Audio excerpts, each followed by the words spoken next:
morning, everybody. Ben Woods, 97.3 The Fan, checking in on day 2 of 2026. Actually, it's day 6 of 2026. It's day 2 for us. Great to be here with you this morning.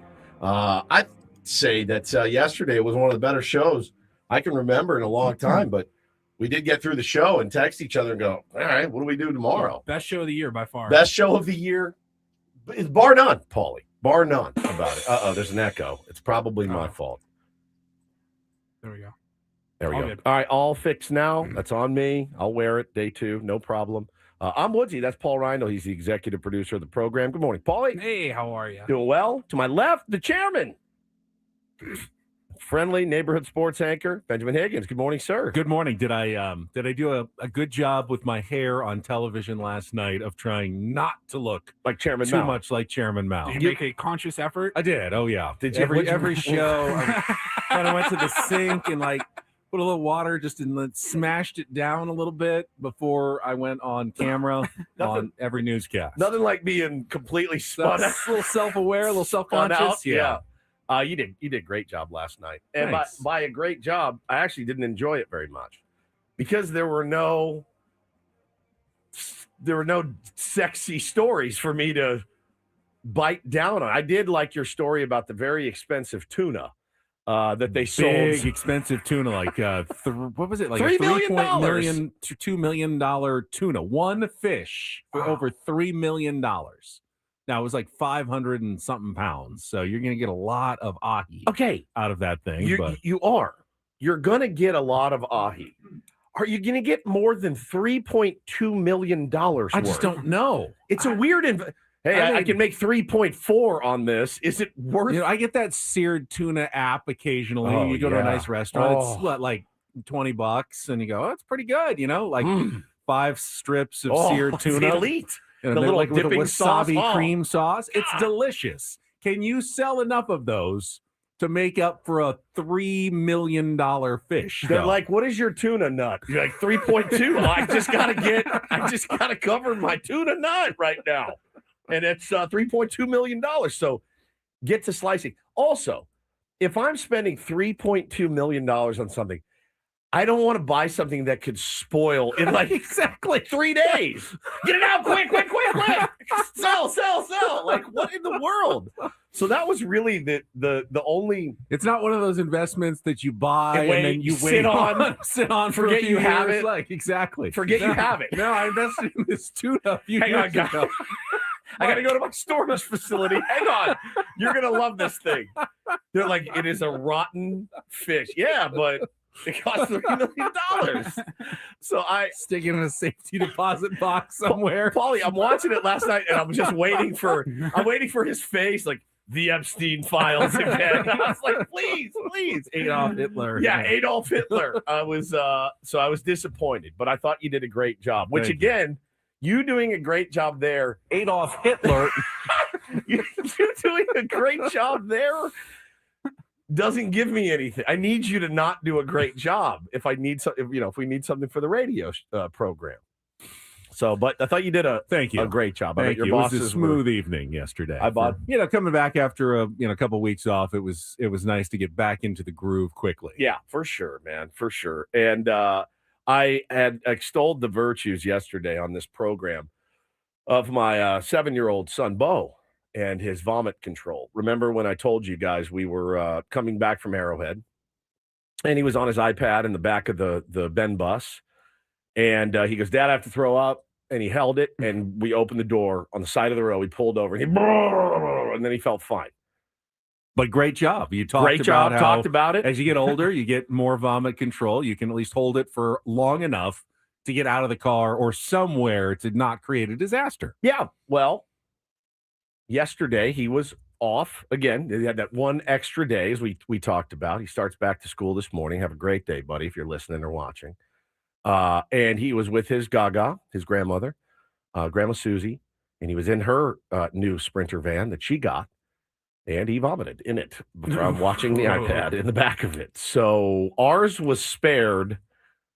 Hers was not. All right. To be fair, if Bo is listening, if I sat in the back of a Sprinter van, there's a good chance I might blow chunks as well. I can't do it without the like. Out the windows in the back of the van, sitting kind of sideways, Sideways? I would get very car sick. Well, back there. especially like watching an iPad too. Oh, I there's no way.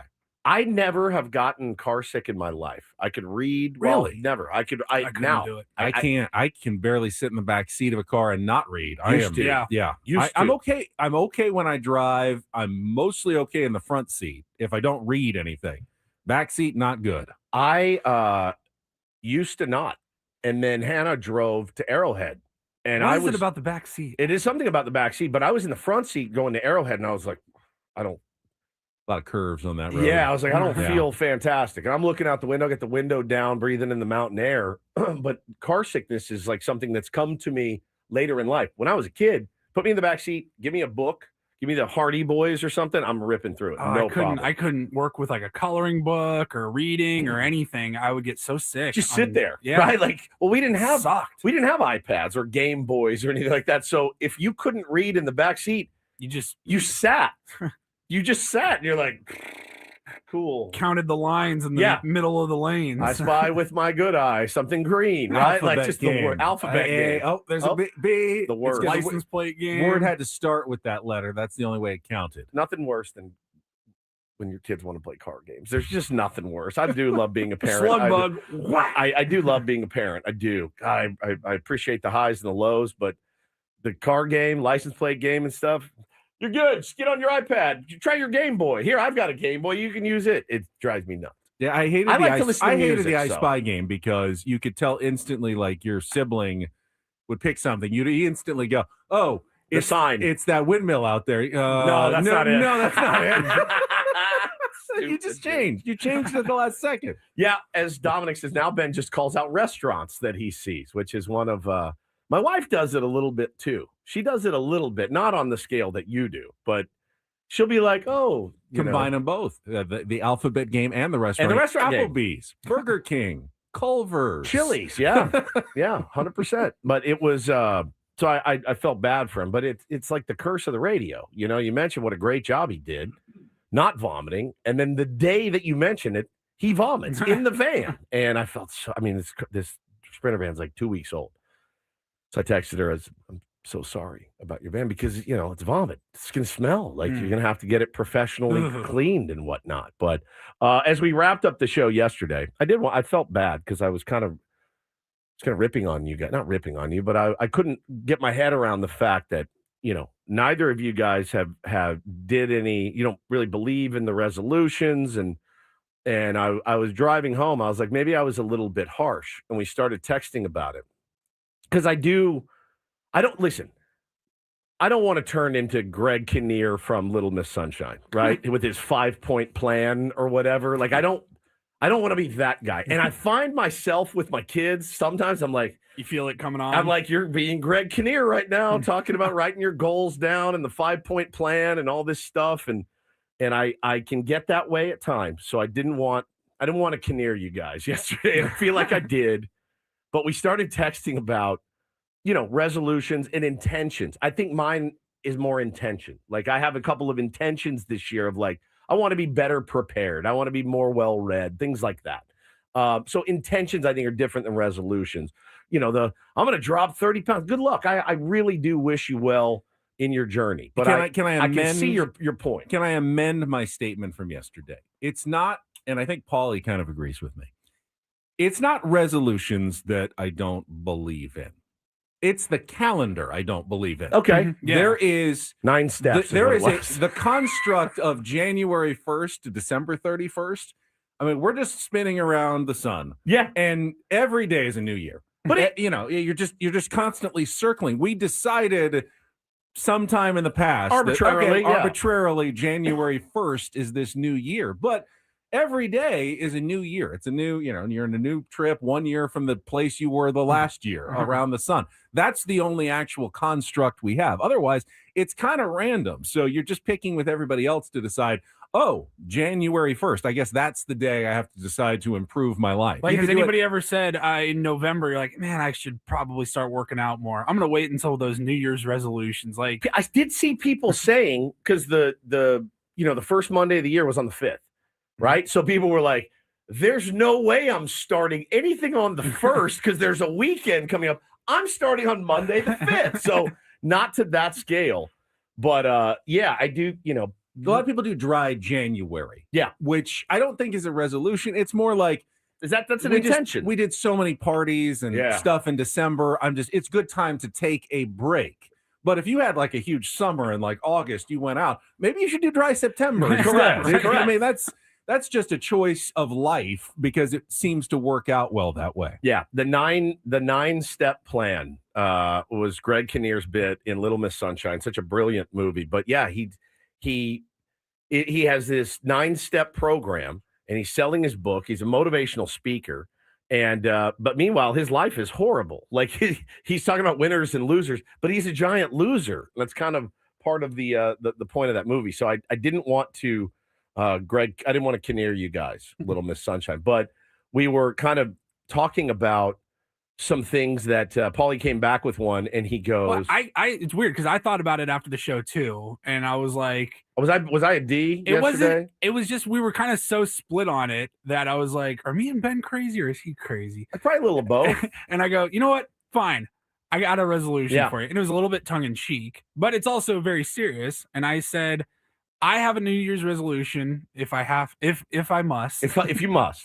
And I said, I would like to, as I enter year 36 later this year, I would like to finally, for the first time ever in my life, be able to use eye drops. I have never been able to successfully put eye drops into my eyes. And you, I don't want to speak out of school here, but Paulie has been known to partake in loose cannabis from time to time. Loose cannabis, tight cannabis. Ganja, a.k.a. cannabis. Edible. Things that give you potentially bloodshot eyes. Yes, minus the potential. That could be treated with a simple saline solution. Yes. Every, for lack of a better word, stoner on the planet walks around with Visine in his pocket. Everyone I've ever known, my entire life. And they're constantly going, whoop, whoop, oh, I got a big meeting I got to go into. I guess if I were to ever potentially partake in that, I wouldn't ever do it like knowing, I got to go out and do something Never? like after this too. Not really, no. Never. Not really. Well, I'm actually on Team Paul here. I think eye drops are physically impossible to do yourself. yourself. Do it. So you guys, unless you have someone holding you down and holding your eye open and dropping the eye into your eye for you, I can't do it either. You've made it 50 years. Now, you don't wake up in the morning. So part of my routine is I get up in the morning. I go in. Dry eyes? I do. I go in the morning.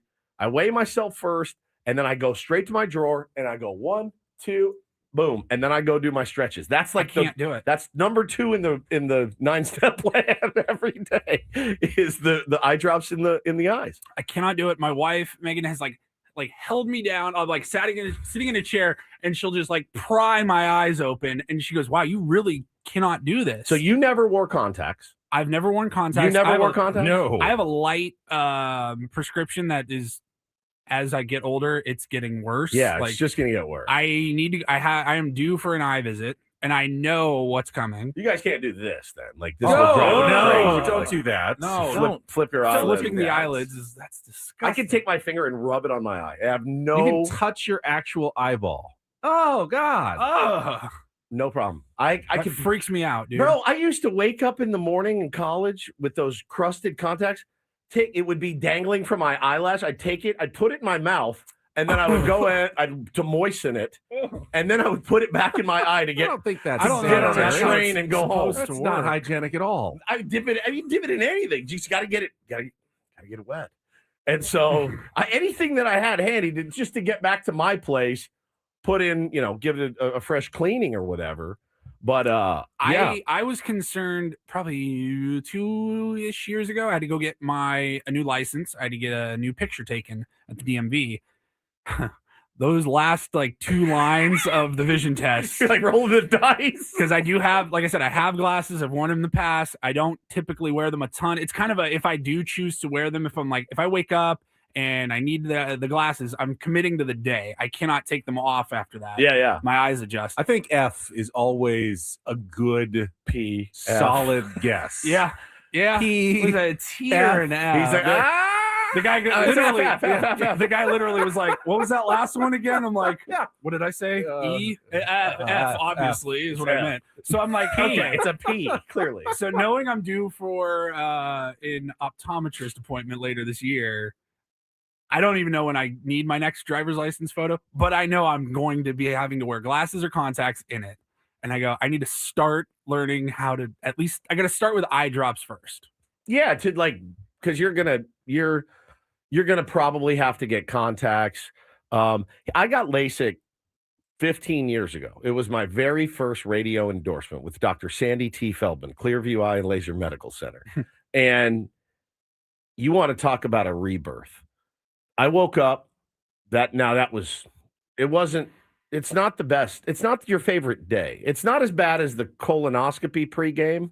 That's the worst day of your life, the colonoscopy day before. But the eye surgery was a little dicey. But I remember I took she prescribed me like a Xanax, and I put ski goggles on to like make sure nothing got in my eyes.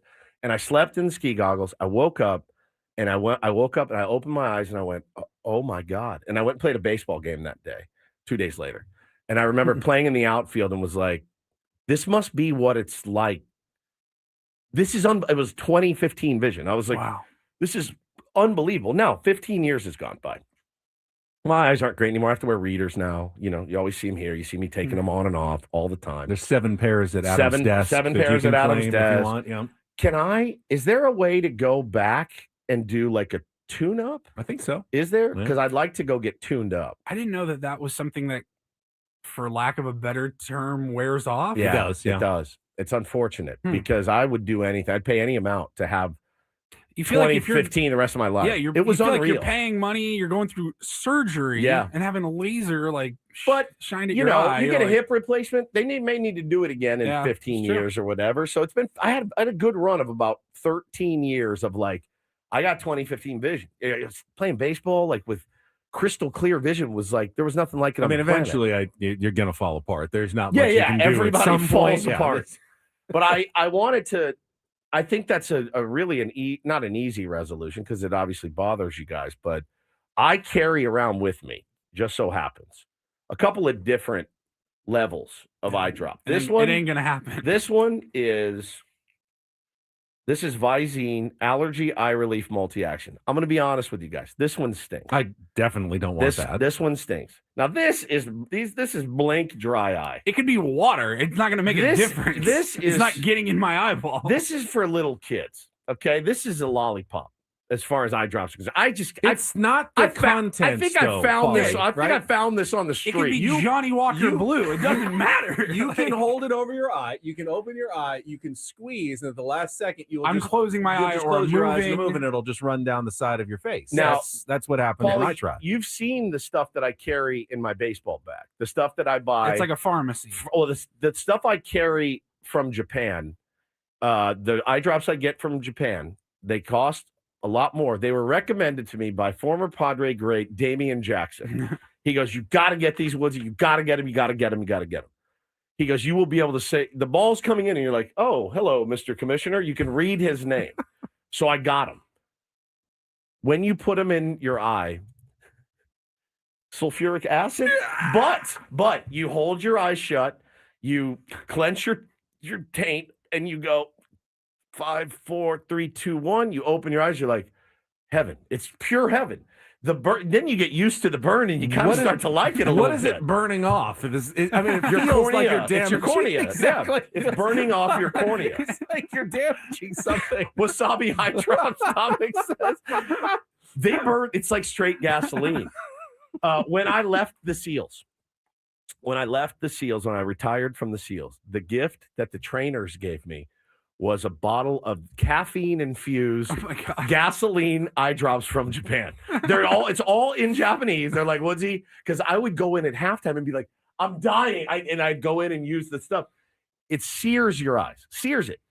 But these are for little kids. Like the blinks, they don't burn at all. They just get in, it just moistens your eyes a little bit. So are either of you willing to let me try it? The fear of whether or not it's going to burn is a non-factor. You could force me to do it. Like, it's not you doing it. What we both can't do is do it yourself. Do it ourselves. Paulie said he can't even be forced to do it. Paulie, yeah, that's very extreme. All right, I'm gonna come over and I'm gonna walk you through it. Let the big dog. I don't want to do Let this. the big dog put his hands on I you don't for a like minute. this. He doesn't want to do it. I don't know. Don't make him do it if he doesn't want to do it. I don't know that you know this about me, but I have a really good bedside manner, and I am, many say, a bit of a healer. So I can do this. Dr. Woods is making a house call to Paulie. Start with the little kid. All right? So you first make of all, him comfortable. First of all, you want to make him comfortable and just say relax. Okay. Relax. Okay. Paulie looks so I want stressed. You to do this. He for looks me. I am nervous. very stressed. When you lean back, just open your mouth as wide. Why as do I you need go. to open my mouth? Yeah, Trust me. don't drop it Open into your mouth okay. as wide as it goes. Okay. Lean back. Yep. Okay. Your eyes are open. Now don't. I'm already closed. I'm No, already. no, There's don't- you don't have think to about hold it me. open. You're not going to hold it open. Hold your mouth open. I don't want to. I'm looking right into a bright light. You're good. One sec. What? I can't. You got it, baby. He's closing his eyes. Got He it. can't. Oh, look, we he, got it. he jumped We got it. We away. did it. He jumped away No, at the I got last it in there. second. He got me. I got it. He got me. Yeah. How is it? It hurts. No, it doesn't. These are easy. These are easy. Oh, I did not like that. As I said, I'm a bit of a healer. Doesn't he look healed? He doesn't can't look open healed. my He looks, left eye. he looks miserable. Oh crap! These are expired. No, they're not. It feels better though, doesn't it? No, Yes, it does. Don't lie to me. It feels good. I don't feel anything right now. You did it though. He You looks, took the drop. He looks miserable. Yeah, and You took the drop. all it took was Why are your eyes all bloodshot now? from rubbing them. They're so good. Yeah, he looks worse. Purple's right. You look worse. How does it feel though? Look, he Feels better. I don't doesn't it? feel anything. I don't feel any. Don't your eyes feel moist? No, you look like They feel- Sleepy Floyd now. They Should I feel- come get the other eye? They feel irritated. You do need to balance out. I'm gaslighting. Max Paulie. It Scherzer feels over here good, now has doesn't two different eyes. How did that wasn't that bad, right? It seemed pretty bad. You did it though. You took the drop. It went right I- into your eye, and now you know you can do it. Rafa says, Paul, I thought you were Superman until today. People get No. domed out about their eyes. My dad can't do it either. He cannot put eye drops in, nothing. He would rather run his car into a pole than like wear glasses or contacts. I've seen you. You'll put eye drops in like in the dugout while you're moving, like Yeah, while yeah, you're like walking just- and talking to as somebody. easy as can be. You have the easiest man. You don't have to hold your eye. You just did it both just Oh. instantly. It's like it's so refreshing to me. I just like the. It's, Probably when you're swimming, Now, can hey. you open your eyes underwater? I can, but then my you wife have asked to me that too. You have to use. I don't. These Visine. You have to buy these online. They don't sell them in the stores. It's the Total Allergy. It's pure. These are gasoline too. These are as close to the Rotos and the Japanese ones as you can get. But well, you did it, dude. So hey, listen, for your list, cross it off. So when we go out to fantasy camp, it's dry in Arizona. Your whole body like sucks inside itself when you get out there. You don't use anything when we're out there. I've never used them. No, we great. just live with it. You live, just wear it. Yeah. Live with dry eyes for a few days. I Yeah, mean, I can never. I'll bring face moisturizer. I'll bring lip balm. Yeah, and oh, stuff yeah. for that, all the dry air. Oh, yeah. But I've never been able to do the eye drops. All right, we'll try it. We'll do an experiment. Put me on a training table out in Peoria. You give me a straight jacket, just kind of tie me down. You might be able to get it. I feel like you get some drops in you before a game. Hey, call it 15 minutes before your first AB. I think it's going to change your life. I really do. Like you get up there and you're like, all right, I can see. Now the danger is I've done this too. I'm coming up third this inning. I'll put some drops in, ground out, 2 pitches. And I'm like, all right, now I got tears in my eyes. That you got to give it some time to settle in. But you want to try it too or no? No. Oh, No, I have my eyes are fine. Why would I do They anything look that makes them worse? No, they're good. they look a little tired. They're good. I got 1 drop of the juice for you if you want it. No, not at all. Why would I want to put myself through that? I have no It feels desire to do good. it. Probably at least seemed like he had He wants some to sort get, of like he wants- desire yeah, he to wants. be able It's- to do it. It was a I have- resolution. I have- It was- it's not my resolution. That was Paulie's resolution. Paulie got it. I made my resolution, as David J. pointed out, about a month ago. Change my gait, and I'm still working Yeah, at but it. it's January. It's January now, so you got to pick You a got new new one. I have to resolution. see, but that was a great resolution. I'm going to learn how to walk better, and I am still trying and Normal. still working normal.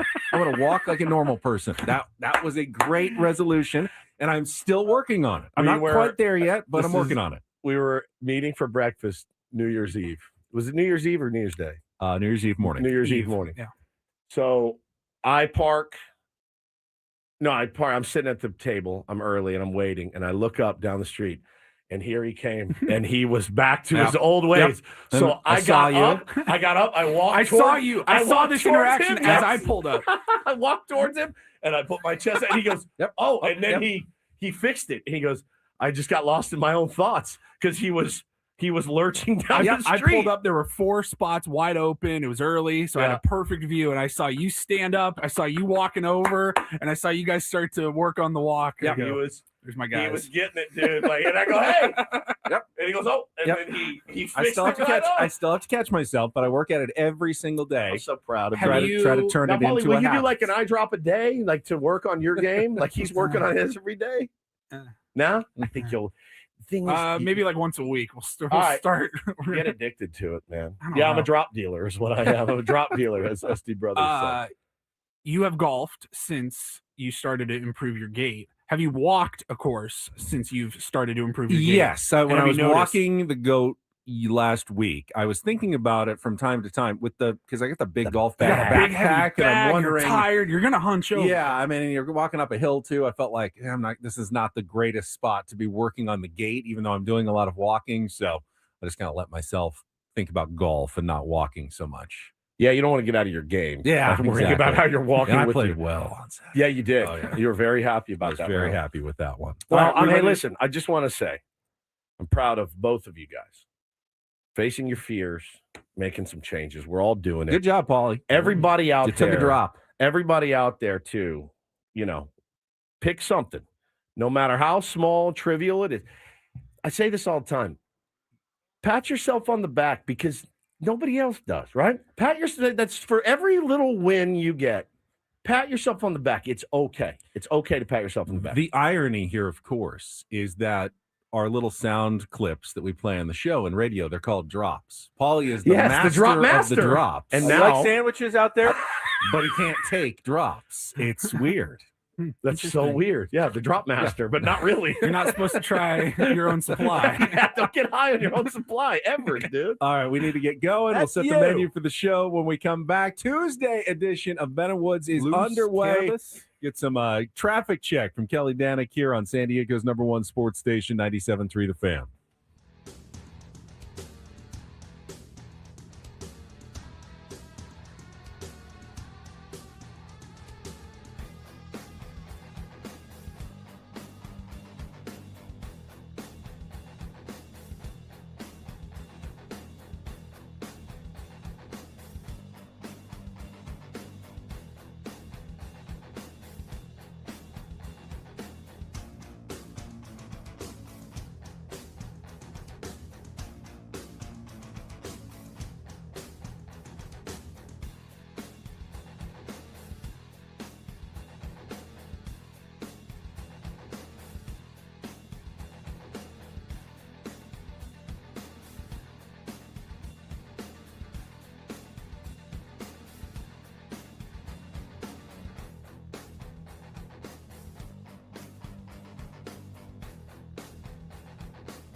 Hey player, this is all yours.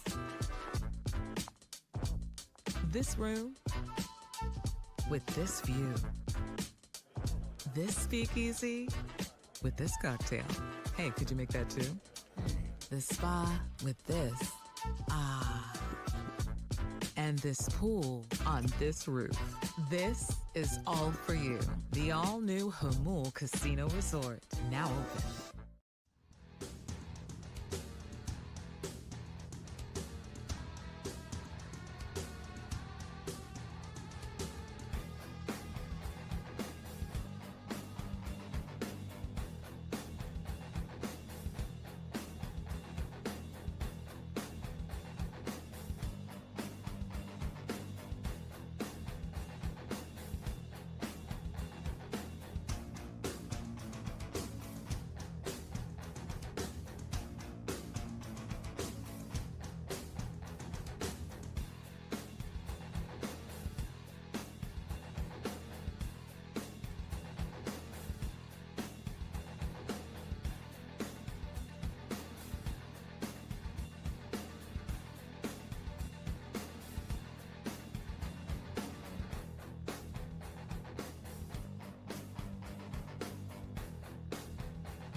Hey player, this is all yours.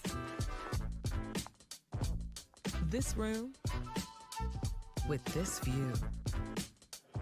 This speakeasy.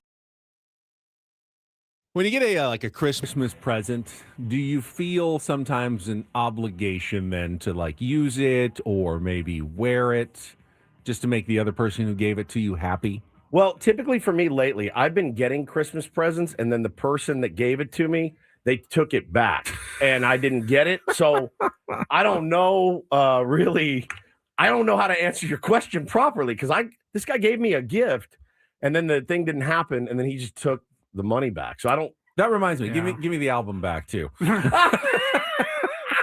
I can't relate because Ben got me a present. Yeah. And I got to keep mine, and it was a very comfortable bathrobe. I wore it a ton. Very I got well done. pictures of Paul in his bathrobe over the break. He seemed to enjoy it. It looked, but you sent them specifically to show that you were using it and you appreciated it. And you really to like make it, though? me I do. feel I really good. Right? I think you do. I believe you. Oh, yeah. Do you believe that I like the Dire Straits t-shirt that I am currently wearing right now? Or am I just wearing it to make you feel better about giving it to me? so. You're not a big band T-shirt I've guy. never worn a one. band t-shirt in my life until I put this one on. And can I say something? You look awesome in it. Thank you. Like I wish you liked more bands because that's not your worst look at all. I actually do like this shirt. It's I've worn it a couple of Have times you? since you gave it to me. You're welcome. It's the now the funny thing is it's hard because we do a lot of bit gifts. Now you don't wear the hat I bought you in England. I do ever. not. You never wear. I don't know why either. The hat I bought him in England is a black hat, and it just says Floppy hat, like a Joe Like a Musgrove bucket hat. Yeah, floppy bucket hat. Yeah, and it just says the C word all over it. all over it. Plastered all over Plastered that. all like over it. 30 Did we different lose places. that hat? They cleaned out this studio. They will did. It's kill. probably at Adam's I will desk. kill and maim if that hat is gone. I'm going to go find out during the break. He probably stole it, taking it home. He's probably For his kids. probably wearing it at home all over the place. Now you never wear that, so you obviously didn't feel any sort of obligation to wear it for me to make me feel better for trekking that thing all the way across the world to bring it back. Wow. What's the C word? Can you say it? No. I do kind of like this shirt though. It's comfortable. It looks really comfortable. It's not a bad color. I kind of like it. He looks good in that Really band good. tee. I literally got it as a joke. Like that was a throw-in joke Yeah, present. I And love then the I joke started, knew it present. was. and I started but thinking about it, and I go, actually, he might wear this. I And can wear this. actually, this might look okay on him. Yeah, it looks good. Now I'm starting to think now you've opened up Pandora's box because this new, like, remember that shirt we made you bury from years ago? It's so bad. This could be like your new casual look. But what other bands? What other bands would he wear? Like Doobie Brothers, Bread. Does Michael McDonald have merch? I'm sure he does. Sure he does. Steely Dan, Christopher Cross. Christopher Cross. Now that's cool. That This is one's really, really this cool. one actually is. I don't think I'd wear a Michael McDonald shirt. No. That would invite too many questions. Yeah, I think That's a really good one. KGD in the chat says, I can't remember. Didn't Ben buy you Morrissey tickets, Woodsy? I heard Morrissey canceled the SD show. It was supposed to be tonight. Yeah. And so you need to go back and listen to the 6:00 a.m. segment from yesterday where we delve greatly into it. But no, tonight, instead of going to see Morrissey, I will be at home. I'll be at home while doing something, just hanging out, packing for fantasy camp and What's hanging the out next with my kids. show on his tour list? Pull up that tweet I sent you guys yesterday. This is pretty fascinating. Remember the one with his numbers on it? It's absolutely fascinating. I'm going to see Paulie.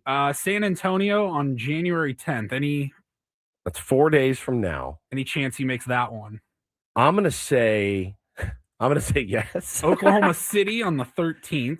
That He is takes next how long Monday. between shows? About 3 days to 4 days between shows. What a life. And then Chesterfield, Missouri. Oh, I'm sending you to Chesterfield, Missouri. He's out. He's out. I'll tell you right now. Yeah, I said yesterday too. Consequence of Sound tweeted, Morrissey is teaching a major announcement for January 9th. It's a new record coming out on Friday. And then I posted a picture of the cuck chair because that will be me. Yep, On buying the new Friday. Like, album. I'll be buying the record and just waiting for him to re-announce a show here in San Diego. But you have the numbers for me on that tweet that I sent you? Yeah. I think here's the Morrissey canceled- All right, here we go. concerts. Yeah. He's canceled or postponed over 200 concerts Since since 2012. So he's scheduled 639 concerts.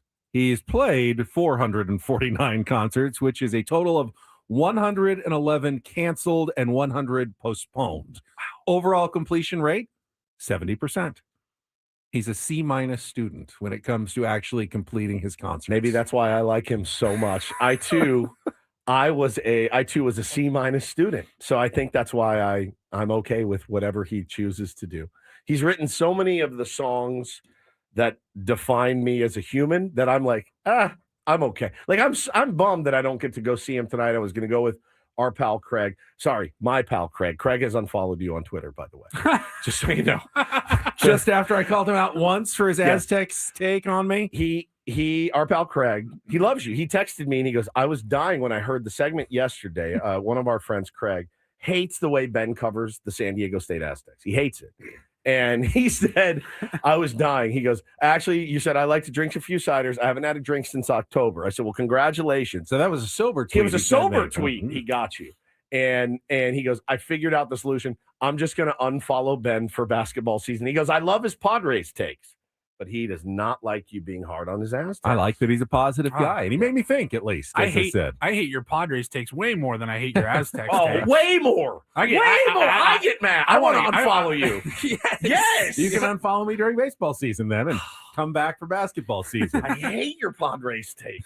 Hate them. Oh, I think of all the arguments we had this last year. Like, come on. No, it's not okay. Well, bunting with 2 outs isn't always a bad decision. I mean, sometimes it works. And that's why we have the sound that we have. Speaking of Padres takes, coming up on the program today, we talked a lot of pitching yesterday. I want to get back to the Padres offseason offense. And one name in particular seems like he'd be the perfect fit. I don't know that it'll happen, but it's like just what the Padres lineup can use. You mentioned the name yesterday. We'll bring it back up here. Coming up, 7 o'clock hour, in addition to Don't Do This, you sent this story yesterday about the Pham graphs. Tommy Pham's new proprietary metrics system. Indeed. And while it sounds insane, I read the piece. And Eno Saras co-wrote this. I'm proud of myself. Yeah. And it actually makes a lot of sense. It does. That's the weird thing about Tommy Pham. He contains multitudes, man. He is the most layered human being out there. He really is. Very smart.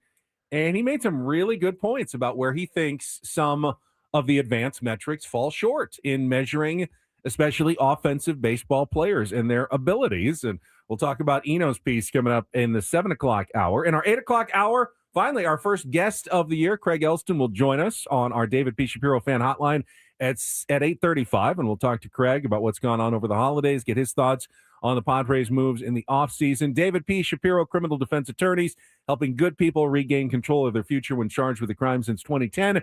Visit davidpshapirolaw.com. We'll have day 2 of Take on Woods, music, TV, or movies, our new 3 options when it comes to the chance to win our trip to Las Vegas later on. Biggest fan contest at 9, Reindl Report in our 9 o'clock hour, and we can look ahead to the San Diego State game tonight. Big one, late one as well, Woods, unfortunately for you, not until 8 o'clock. I was going to go to Morrissey. I was going to go to Morrissey to watch the Aztecs game. Now I can watch the Aztecs. So we will get to all of that, but we'll start with the Padres, the offense, the big bat that I don't expect to be coming, but certainly seems like he'd be a great fit right after traffic here on 97.3 The Fan. From the 855 Get Ross Traffic Center, protecting San Diego after accidents or injury, here's Kelly Danick. Traffic is brought to you by Valvoline Instant Oil Change. Just one problem to mention here in the South Bay. Hit and run crash involving a pickup truck. Northbound 5, right before the 805. It's over to the right shoulder. New year, new goals. Start with your car at Valvoline Instant Oil Change. A fast oil change and essential maintenance checks help keep you moving into the new year. Check it off your list. Visit SoCalOilChange.com. Valvoline Instant Oil Change. Ready when you are. I'm Kelly Danick with Ben & Woods, San Diego's #1 sports station, 97.3 The Fan. We mentioned it briefly yesterday, but how good could the Padres lineup look with Eugenio Suarez? Pretty good, man. Pretty feels good. Now, you'd be buying high, very high on Suarez after the season he had. And honestly, I don't expect him to duplicate the numbers that he put up between the Diamondbacks and the Mariners last year. He was so good with the Diamondbacks. He got to Seattle and was not. But then until he got the playoffs, until he was phenomenal and put that team on his back. He is a really elite power bat, and that is something that this team desperately needs. Not an elite defender, but you certainly could put him at first base, and you needed to. Padres certainly also need a designated hitter, and they need power. That was the biggest failing of last season. He seems to solve a lot of the issues. The problem is money. He's going to be obviously expensive. He hasn't signed yet because he and his agent are looking for to cash in on that season with a big deal. He hits free agency at a really perfect time in his career to try to make that big bucks. I wonder, though, he hasn't signed yet. Yesterday, the rumors were a P team is interested, not the Padres. The Pirates were showing some interest in Eugenio Suarez. Does that mean his price tag is coming down a little bit? Could the Padres potentially get back involved in some discussions with Eugenio Suarez? So the article that I read, it makes a lot of sense because this is what happens in every free agent period for the most part. He's kind of waiting. He and his team are waiting to see what Alex Bregman gets, right? Alex Bregman, top third baseman on the board. What is he going to sign for? Then the teams that weren't in on Bregman, that couldn't get him or whatever, then they pivot. They're feeling a little bit more desperate. We know this. Bregman, does he wait on Suarez too? No, I think he makes the market, right? I think he sets the market. I do. And the thing again, and I said it yesterday, and I'm not turd polishing at all. We know AJ Preller is a pretty good poker player. We do. Now he's gone in before and gone, I'm all in, and thrown a bunch of chips into some unnecessary players. We all know that. He's done this before. He's overplayed his hand. We all know that. Every GM does it. But the way that he has to operate now with this team being for sale, they're going to spend a little money on Michael King. They got a little cash to spend. He's not going to go swinging early on a guy like Suarez. I think he's going to wait. He's going to be patient and see what trickles down. There's a lot of bats still out there that he probably feels these guys can be had at the last minute. I'm picturing AJ at the poker table like, I'll raise to 5, I'll raise to 10. AJ, $300 million. Right. Yeah, $300 million. I'm in. Pushing in really quickly.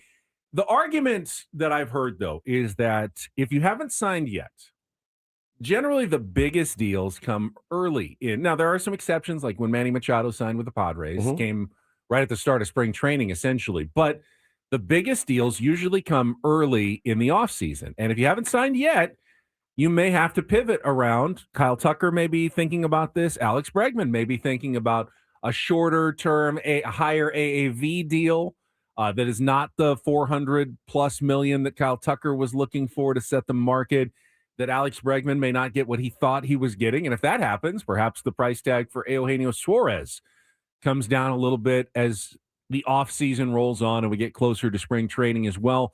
We've seen AJ make those moves where hasn't shown a lot of interest in November, December, January, but all of a sudden February rolls around and he sticks his, foot back into the pool of free agency going, all right, there's still a bunch of guys out here and they're starting to sense, they get a little desperation. Guys are human. They want to be on a team. They see spring training start and players start to report and they don't have a team. I guarantee you, they call their agents and they go, all right, what's going on? I want to get going. I know I want a good deal, but I also want to start my season. I don't want to just be sitting here at home while everybody else gets ready. My wife wants to know where we're living. Exactly. Where are we moving? They're human beings, and they will feel that pressure as the season gets closer. And AJ has used that to his advantage sometimes. Did it with Nick Pivetta last year. Yeah. Creative deal. Nick had not signed yet. A lot of teams, I think, were scared off by the qualifying offer, and, they had to give up draft pick. But AJ saw that as an opportunity, went in last minute, and honestly changed the Padres season in February by signing Nick Pivetta to that deal. Could we see something like that with Eugenio Suarez or a similar name in February for the Padres? I don't think it's happening here in January.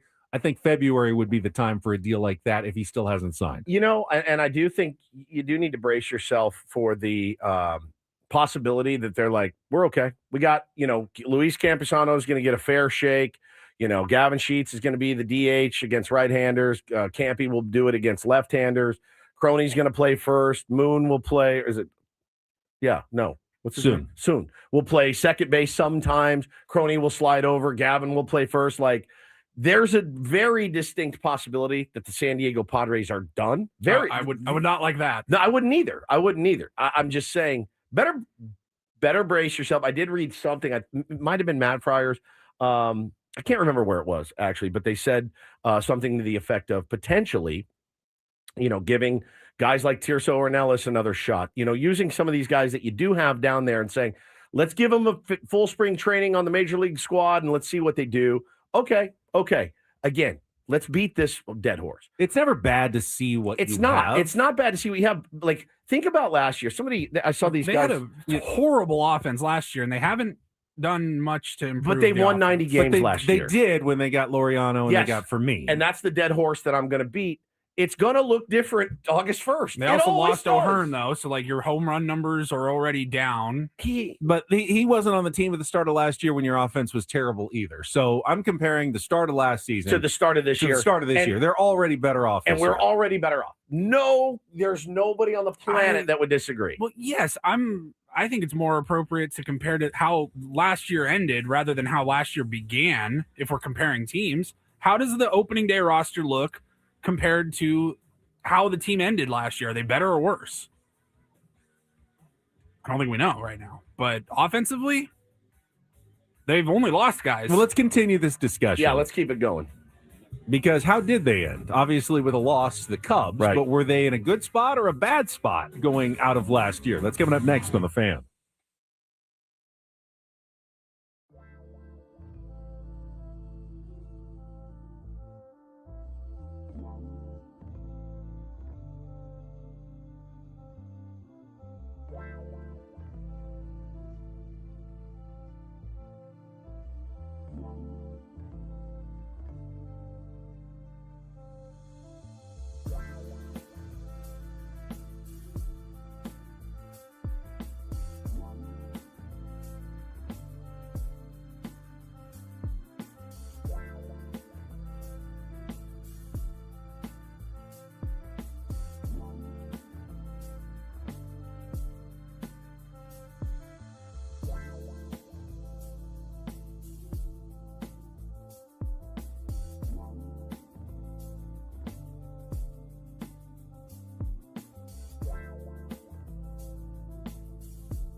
need a power bat. Didn't we just get one? I wouldn't call him a power bat. Oh, all right. Padres, Matt Friars, a little reporting, doing a nice job, have signed former Twins prospect Jose Miranda to a minor league contract. Okay. Miranda had a decent season in 2024.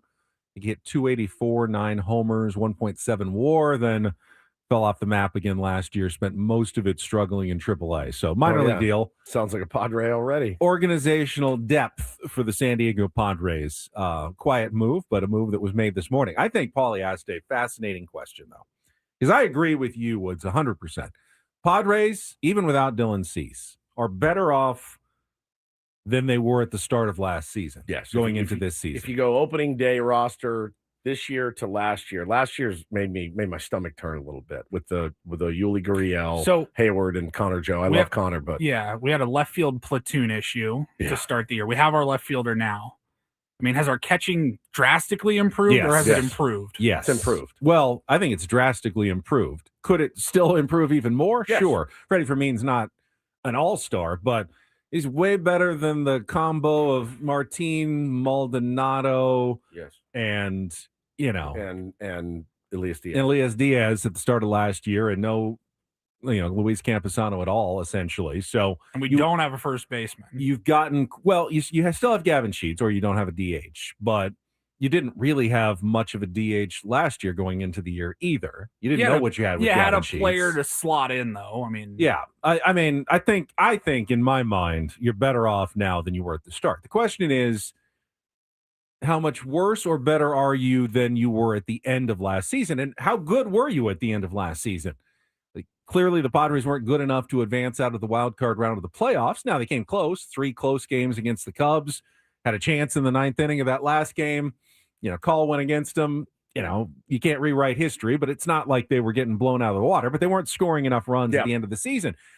They were, though, I thought, when Ramon Laureano was healthy. And remember, he went out, about mid-September and was gone and was not there for the playoffs.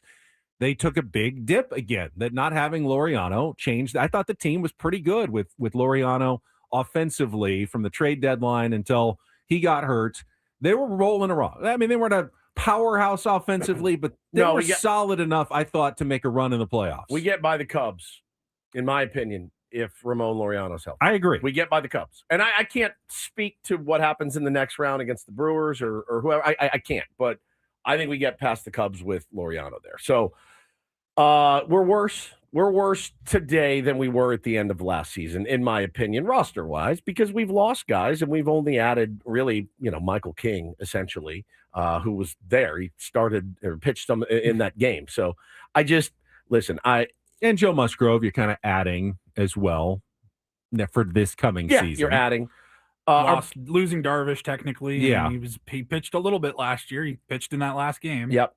For me, as our pal Mike says, Fermin posted a 616 OPS for the Padres, had a 648 OPS for Kansas City. Catching situation's the same as last year's with Campy being Maldy. If Campy is Maldy, those guys were in the they were in the low, threes and 5 and 4s, weren't they? On OPS, that's still a big increase, even though it's not ideal, a great offensive player. It's still better than they had last year. I think the Padres are still bottom 3rd in Major League Baseball at the catcher position. Yeah, and Freddie was good in the playoffs or for those 3 games. But listen, I get it totally. But I'm like, again, knowing that it's basically a half season you're playing for here in San Diego. You're playing for a half a season to see where you are, and then let AJ Preller do what he does and add to the roster. This is the way that he's done it. This is how, in my opinion, he should continue to keep doing it, I guess, because you're pot committed at this point to adding pieces at the deadline to help you go win a World Series or advance further in the playoffs. So that's what he's done. I'm going to believe that he's going to do that again. So again, we're talking April, May, June, July. We're a 4-month season right now with what you have right now. You need more depth. There's no question, but I'm better today than I was a year ago. But I agree with you again that at the end of last season, if they had Laureano, the Padres were a team that was good enough to advance in the playoffs, a round or two. Probably not good enough to get past the Dodgers or, the Blue Jays or the top teams left and win a World Series. Laureano, we got to remember too, we lost Jason Adam. That was huge. Yeah, that was big too. So big. And injuries are part of the game, and they'll have some injuries this year. That right now is my biggest concern: the lack of depth. The Padres don't have enough depth to withstand, a cluster of 3 or 4 injuries. No. Whether it's starting rotation, not many do. lineup. I mean, not many teams do, but fair. 3 or 4 injuries is pretty catastrophic. The Blue Jays were able to withstand the loss of Bo Bichette for most of the playoffs. Yep. The Dodgers were able to, obviously, they can withstand tons of injuries through the course of the season to their pitching staff. If an outfielder gets hurt in May, Screwed. who do we have? Screwed. I mean, one guy gets hurt. Who do we have off the bench right now that can play left, And there will right, be center? There Anywhere? will be an outfielder, whether it's Laureano, Merrill, Tatis, almost inevitably will spend a month on the injured list at some point in the season. Every team does. You don't get through years without guys having to take 3 weeks down for something. A tweaked something is going to send a guy down. And right now, the Padres, you're right, don't have even the hint of someone who can kind of go in. I mean, he's fine. A week or two, throw him in there. You can get by. That's fine.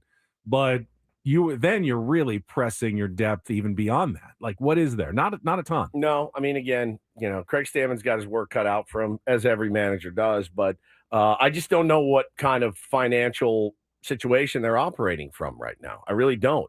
But again, you're seeing around baseball, not enough to create a super team, a huge amount of depth. Correct. They're never going to find that for this season. No, they're always going to be operating on that tightrope of keep your fingers crossed that our star high paid players are there for at least 140 or 150 games, because if we lose a couple of them for half the season, there's not a lot the Padres are going to be able to do about it. No, 100%. And you want to think that Merrill's going to have a better year. You want to think that Toddy's going to hit the ball out of the ballpark more. You want to think that Manny's going to have a better year. But listen, hope's not a strategy. We all know that. It's a tired adage, but it's a true adage. And you can bolster your chances by adding really good pieces. But again, I just don't know where they're coming from financially right now. And I think AJ Preller, I wonder if he even has 100% clarity on what he's allowed to do at this point. I think he's got an idea. I mean, you can't sign Michael King to a $22 million, possibly $75 million deal without some go-ahead from Sure. ownership. Even an ownership that is exploring a sale has to give authorization for deals like that. So the Padres are willing to at least spend something to, make sure that the team on the field has a chance going into this year. And they will. They will go into this year with a chance like they have the last few years. How good is it? How will they be able to withstand whatever happens over the course of the year?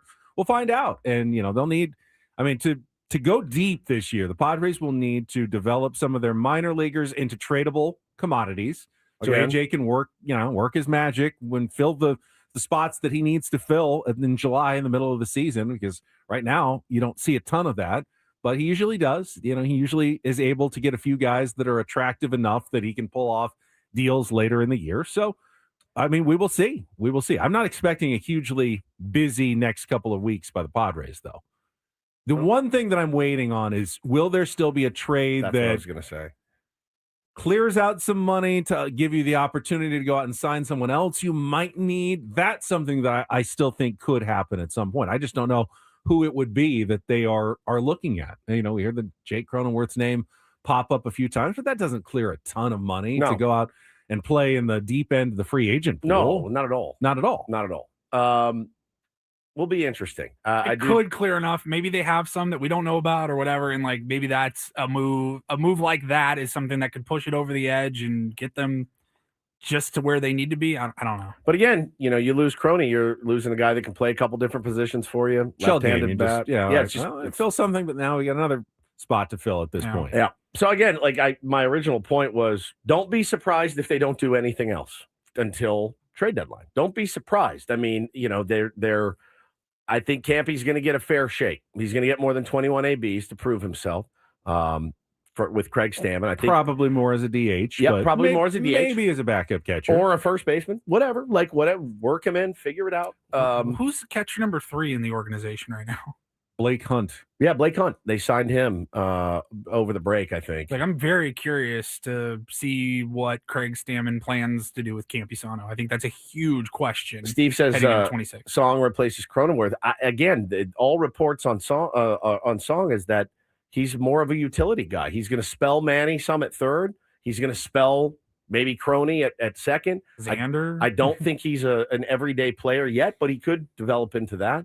But I think the Padres are hoping that, by the time his contract is done, what was it, 3 years and an option? Yep. That he'll be an everyday player, but I don't think they're counting on it right away. Right.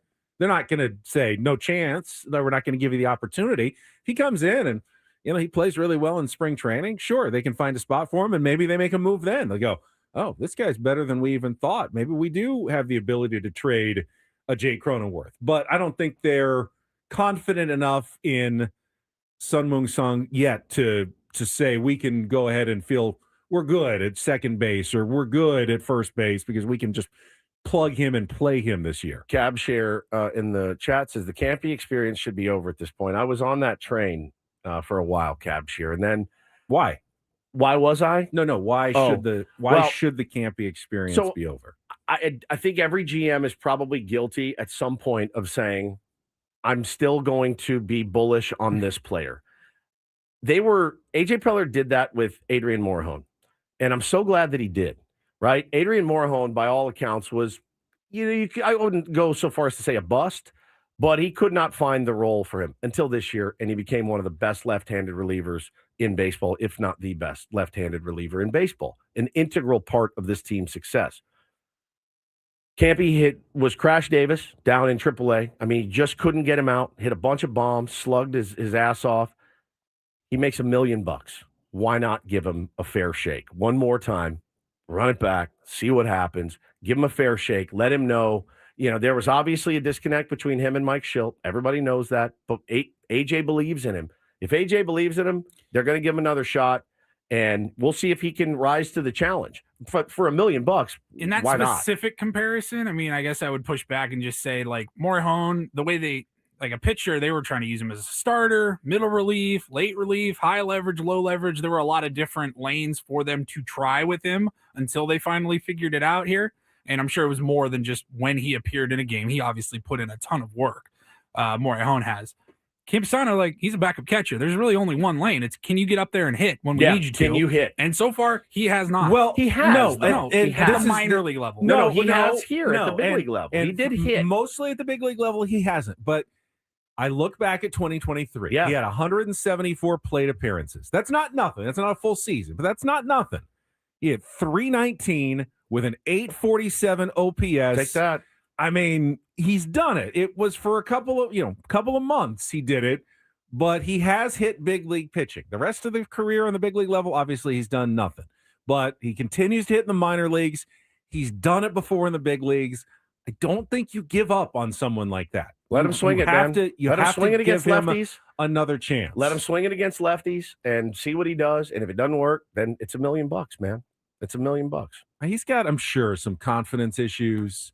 Yeah, there's got to be some mental, in that, hopefully a new skipper, whatever, can unlock a little bit. I thought it was cool. He was playing winter ball, and Stammen was down there watching him. He was watching other players too, but he was down there and hopefully put his arms around him a little bit. But again, if it works out, it's $1 million and a guy that can come in and hit 20 bombs, 15 bombs, whatever, and be a backup first baseman or DH or whatever.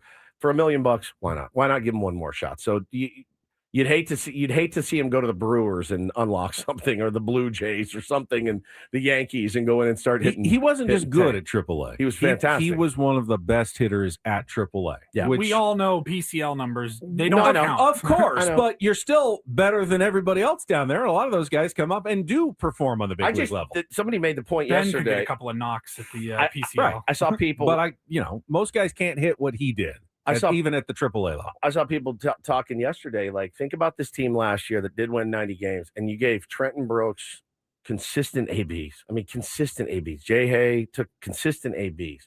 Connor Joe never really got a fair shake here, but he was here for like a month. He was here for like a month. But yeah, think about some of the guys. Yuli Gurriel getting consistent ABs last year. We don't have that. I don't put him in that category yet. He may get there. Campy may get to that category, but he's not there yet. He's still a young player with a ceiling. And let's see what he's got for $1 million. It's not the end of the world for me.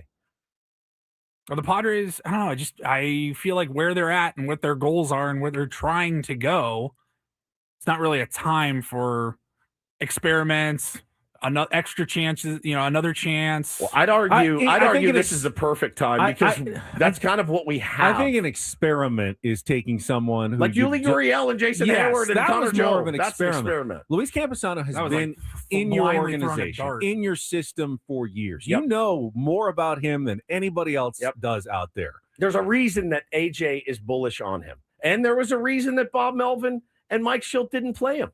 Mm-hmm. Both of those things are true. There's a reason for all of it. Can the regime change, different voice, whatever, different, hey, this may be my last opportunity. My ass is in the frying pan here. I don't see him ever being an everyday catcher. I don't think defensively that's going to happen. I don't think you should ever catch him. But as a DH, I think there is still a pathway for Luis Campusano to have a big league career and one that may help the San Diego Padres get to where they want to go. Yeah. Not plugging him in as an all-star. And I think as a fan, I would feel more comfortable if they went out and got another catcher. Me too. But I don't think they're going to go out and sign JT Real Muto. I wish they would. Right. If you're going to go out, if you're going to make him, if you think Campy can be better served as a DH, first baseman, pinch hitters only, like whatever, fine. What happens if Fermin gets hurt right now? Like depth is a big problem for this team. Big problem. Yeah, big. Big. All right, we've got Don't Do This coming up next. The hate that keeps pouring in for Tyler Loop, we talked about a little bit yesterday. Fans are like creatively evil now. Yeah, they are. They're good. They're good and they're bad. Good and bad. I love the crash out of a former player at his alma mater's basketball game last night. This is fantastic. I'll just say this. Those twisted tees, they'll get you. They'll get you real good. That is coming up next with Bennett Woods after traffic on San Diego's #1 sports station, 97.3 The Fan.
Okay, player, this is all yours. This room with this view. This speakeasy with this cocktail. Hey, could you make that too? The spa with this. Ah. And this pool on this roof. This is all for you. The all-new Hamul Casino Resort, now open.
Don't forget, got Craig Elsten joining us in our next hour at 8:35. All guests on Ben & Woods appear on the David P. Shapiro Fan Hotline. David P. Shapiro Criminal Defense Attorneys, helping good people regain control of their future when charged with a crime since 2010. Visit davidpshapirolaw.com.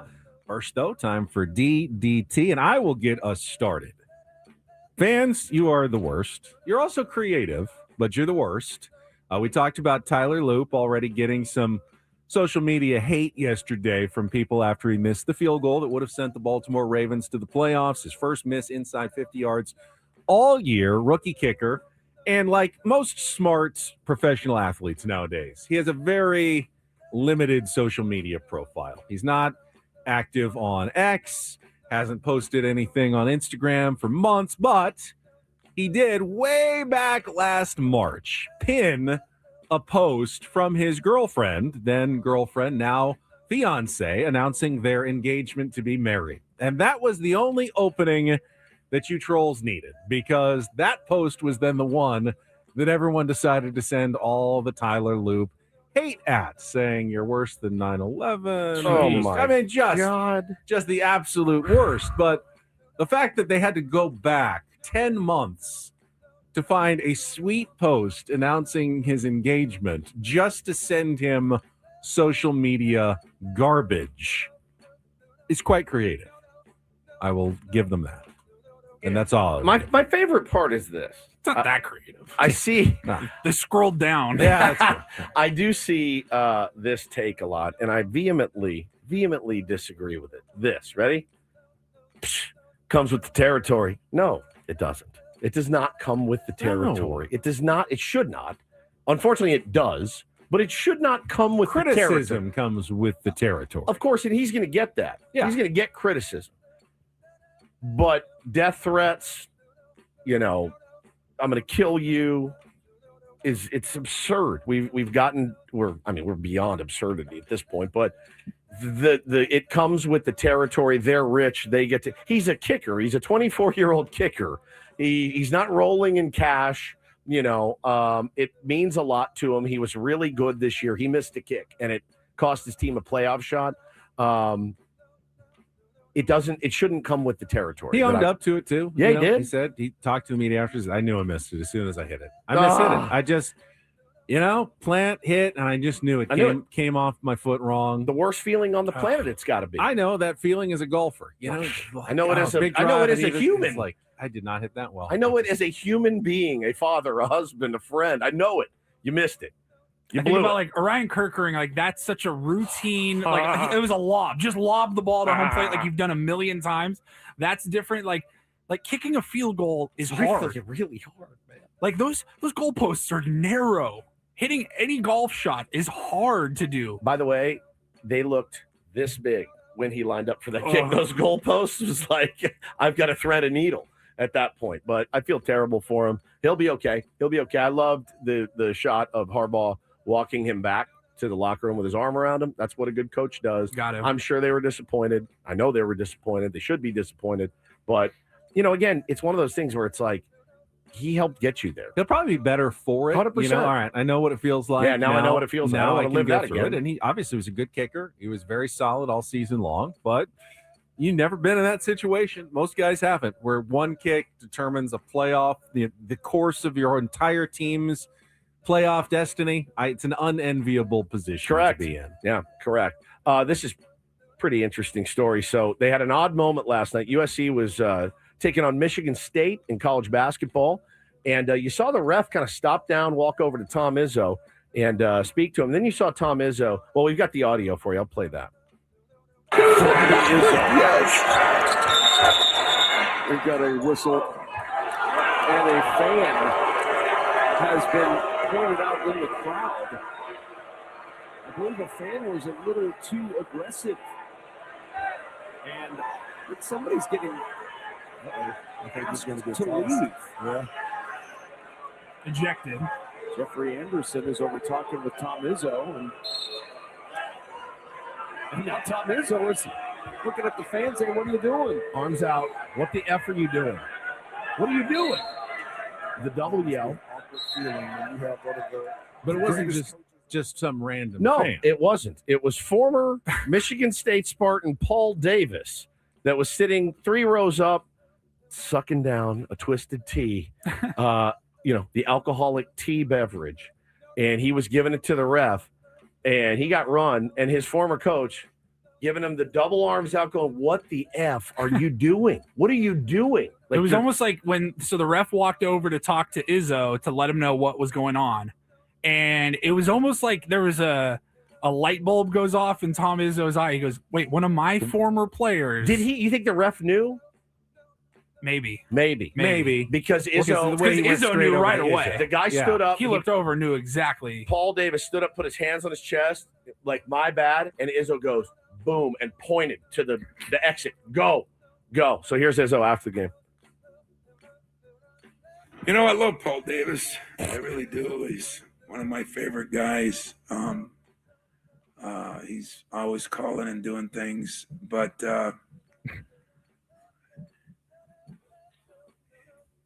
what he said, he should never say anywhere in the world. And that ticked me off.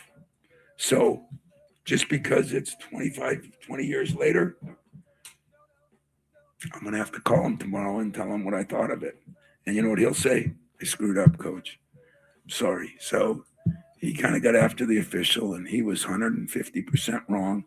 And for a guy like me to 150% agree with the official, it's almost illegal. So I feel bad that very well handled. Paul did that, because he's been a guy that comes back a lot, and we got to keep him coming back. Okay, we made a mistake. but he's been really good with our players too. Like in the summer, he comes up and helps work a guy out or just around. You get the gist of it there. He goes on for another couple minutes, but Now, I thought that was interesting. He said something, and there you heard that long pause. He goes that you should never, ever say to anywhere someone in the world. He said, which is I have no idea. I do not want to speculate. That being said, what does Mario Cristobal think of Michael Irvin on the sidelines for Miami? He's a real big fan of his Hurricanes, and I mean a real big. Let me ask you this, Ben, and I know the answer. If you were a head coach of any sport, how would you like that? You don't need any more headaches. I mean, he missed it. Michael Irvin was going nuts the whole game on the sideline. He has been, and he always does. But they beat Ohio State. Yep. He's fired up. He did the whole Good bit. reason. He put the Ohio State jersey onto the Gatorade jug, took off his belt. I'm like, dude, you're 60 years old. 60 And he years started old. whipping the Ohio State belt jersey. to ass. Yep, the whole belt bit. to ass. And I'm like, you're 60, dude. Like, come on. I've always wondered If about. he gets the guys fired up, it gets them fired But up. I've always wondered about. I'm a head football coach at the University of Texas, and I love that Matthew McConaughey's a fan. I love it. I'll have him in to speak to the team because it's cool. It's Matthew McConaughey. He's an alumni.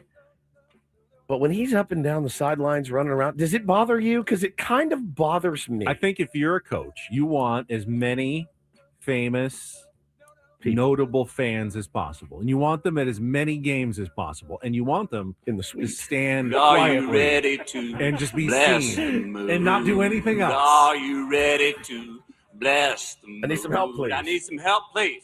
Don't you Are want ready him? to You want him in the bless suite. mood? That's where you want Matthew McConaughey. Don't treat this as Come on now, self-promotion. give some back up.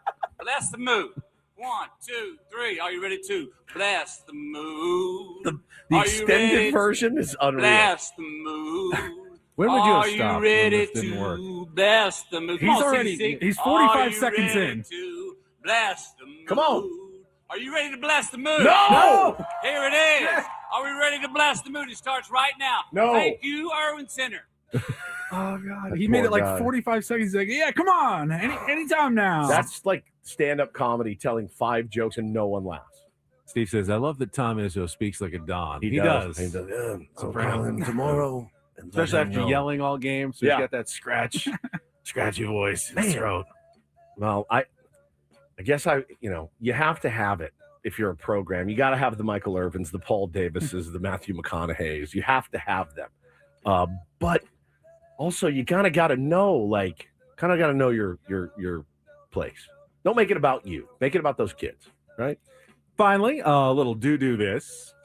DD mega doo And you actually have more of the details here. I mean, this is kind of sad news for us because one of our favorite Padres employees is moving on, but sounds like it's a really good opportunity. And this is what happens in Major League Baseball sometimes. So if you watch Padres games, and I know you all do, see somebody go down with an injury, perhaps, and then you see a guy walk out there, tall guy with blonde hair. He's always in kind of the hoodie, or not the hoodie, the pullover, the zip. Guy by the name of Ben Frazier, who we absolutely love. If you're watching on our YouTube stream, he is the guy on the far right. There you go. Yeah, you've seen him a million times. a gazillion Always leaning on the times. rail. He's one of the first guys out. If somebody gets banged up, he's always jogging out there to see what's going on. Yep, he's great. Great dude. Well, he got a gig. He's moving on to the Baltimore Orioles. And for him, I was texting with another buddy yesterday that let me know, and I went to his LinkedIn, and he has updated his LinkedIn. So he is on to the Orioles, but we just wanted to wish him well because we love Ben. He'd be out at a fantasy camp Yep. every year working on us. Yep, And yeah. so we got to know him really well. He's and touched me so many times in many, many different places. Knees, he has rubbed this body. feet. He's worked on my foot before. Worked on the old whip over here too. He's the best, man. But you see him all the time if you watch Padres games. So he's great, and we wish him very. Schulte is- got us again. Yeah, didn't he? Schulte swiped Yeah. him. Hey boy, you want It to come is- on out to Baltimore? There are so many people in the dugout. It's always fascinating. Like, Yeah. who are all those people in there that Mhm. you don't know? They're all great. Ben's dudes. one of them. Terrific guy. Terrific. And we wish him the best of luck and congratulations. Got a good team. The next exciting phase. Yeah, the Orioles.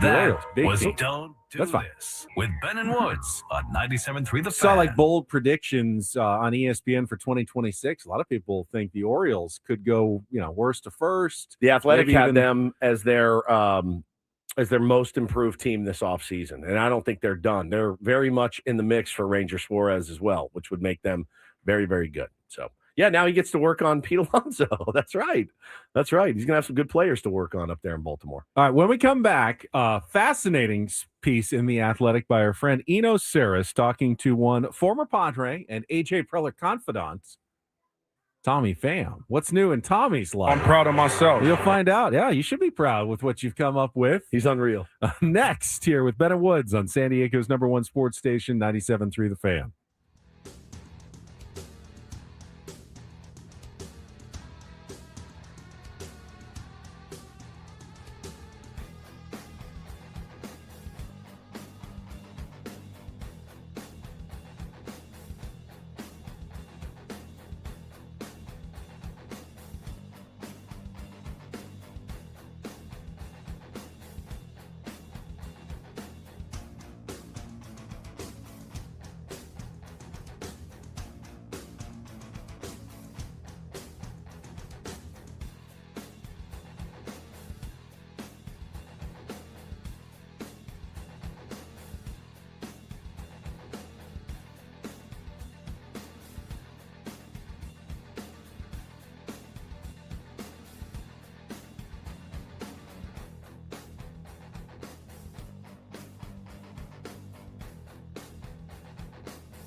Hey, player, this is all yours.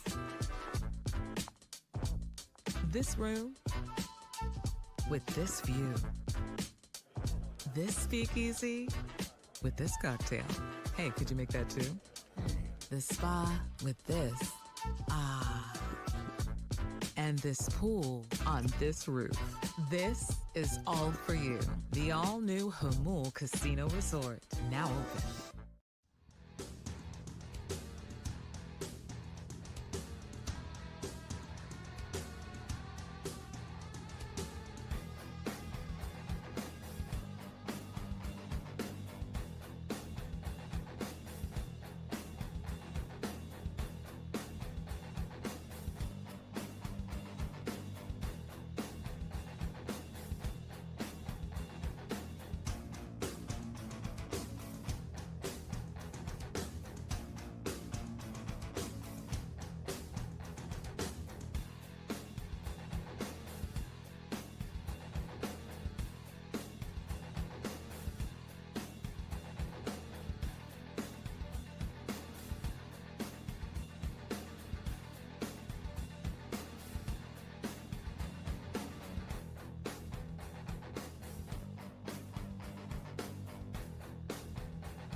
Be listening at 9 o'clock this morning when we announce our latest biggest fan name for your chance to qualify for a night in our Odyssey Suite at a future Padres game with all the fan staff catered by Spiro's Mediterranean Cuisine.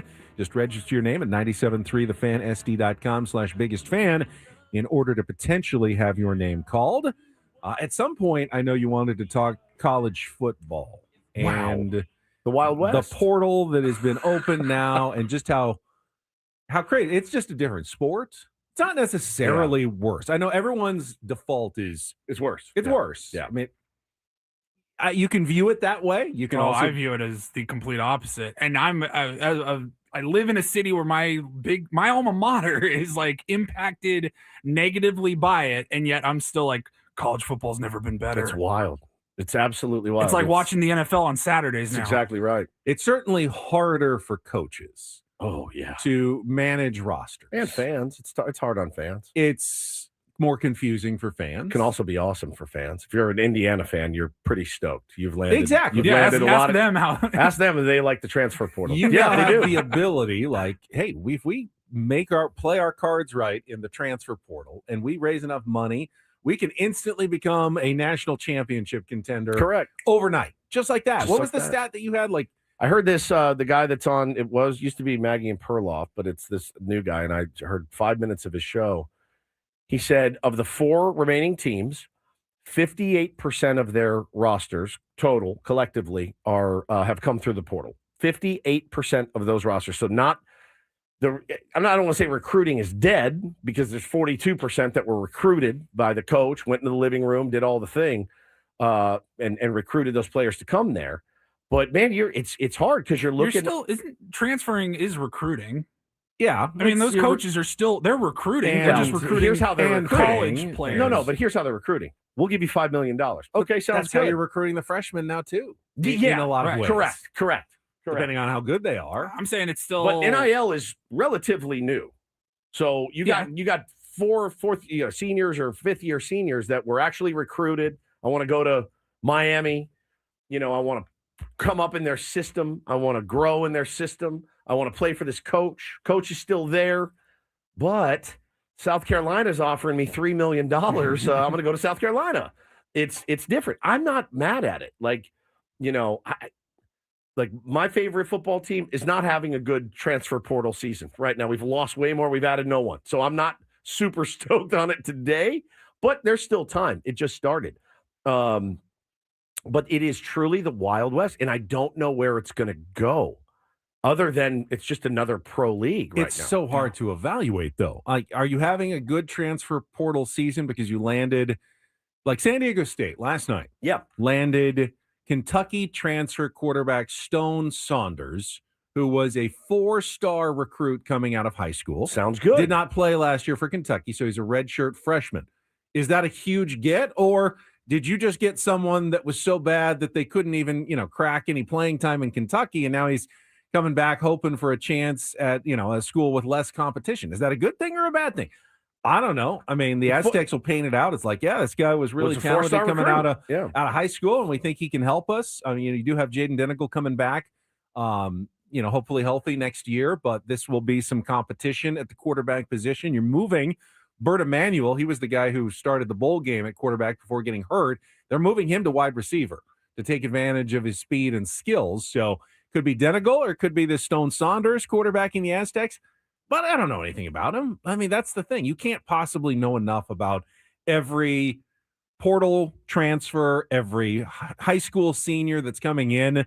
It just seems like it's such a such a difficult game to play. You guys, you said before, as big of a sports fan as you are, your least favorite day is signing day. You just don't care about signing day. I always liked signing day, although we got 5 4-star recruits and with his offensive lineman. I didn't know anything about him. I didn't watch him play football. I was excited to see my team do well on signing day. Now, what's the point? What's the point? Why would you get excited about signing day? Yeah, 50% of them are going somewhere else after the season. It's so weird now when you hear a sophomore quarterback go, I've decided to stay here at Notre Dame. You're like, oh my God, this is unbelievable. And Glenn says, well, limit the transfer portal to once, with the exception of a coaching change. You can't do it anymore. Those rules are no longer enforceable. That's what's happened. It is free market out there. It's free market, and if anyone tried to limit it, they'd get sued. The NCAA would get sued, and they would lose until they either get an antitrust exemption from Congress, which I know a lot of fans would go, great, you can just impose 4 years, do all your rules again. But then it's like, okay, now you're going back to the dark ages where players can't make any money. It's like, so the schools just keep everything and they've exploit opened the players. Pandora's box. So it's wide you can't open. do They ain't that. closing it. Or you've got to do a collective bargaining agreement with the players' union of football players, and So say, now okay, it's pro football. here's what we're doing. Here's the salary cap. Here's everything, and then it's just pro football. But you're also in Junior. a class at the same time. Yeah, pro football junior. It's pretty crazy, and it's worth a discussion. Well, so I saw the guy that Texas Tech just signed from Kentucky, if I'm not mistaken. I can't remember.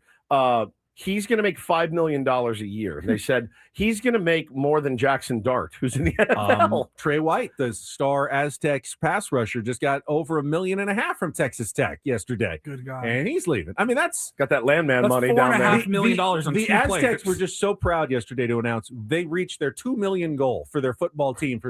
All right, and you just lost your best player who's getting basically almost all of that from Texas Tech, and he's probably one tiny drop in the bucket of what they're paying their players. Now, Wild. You can't compete. You can't. Is there an argument to be made that with the way the transfer portal and NIL and everything is set up currently, do you get more athletes, like for a school like San Diego State?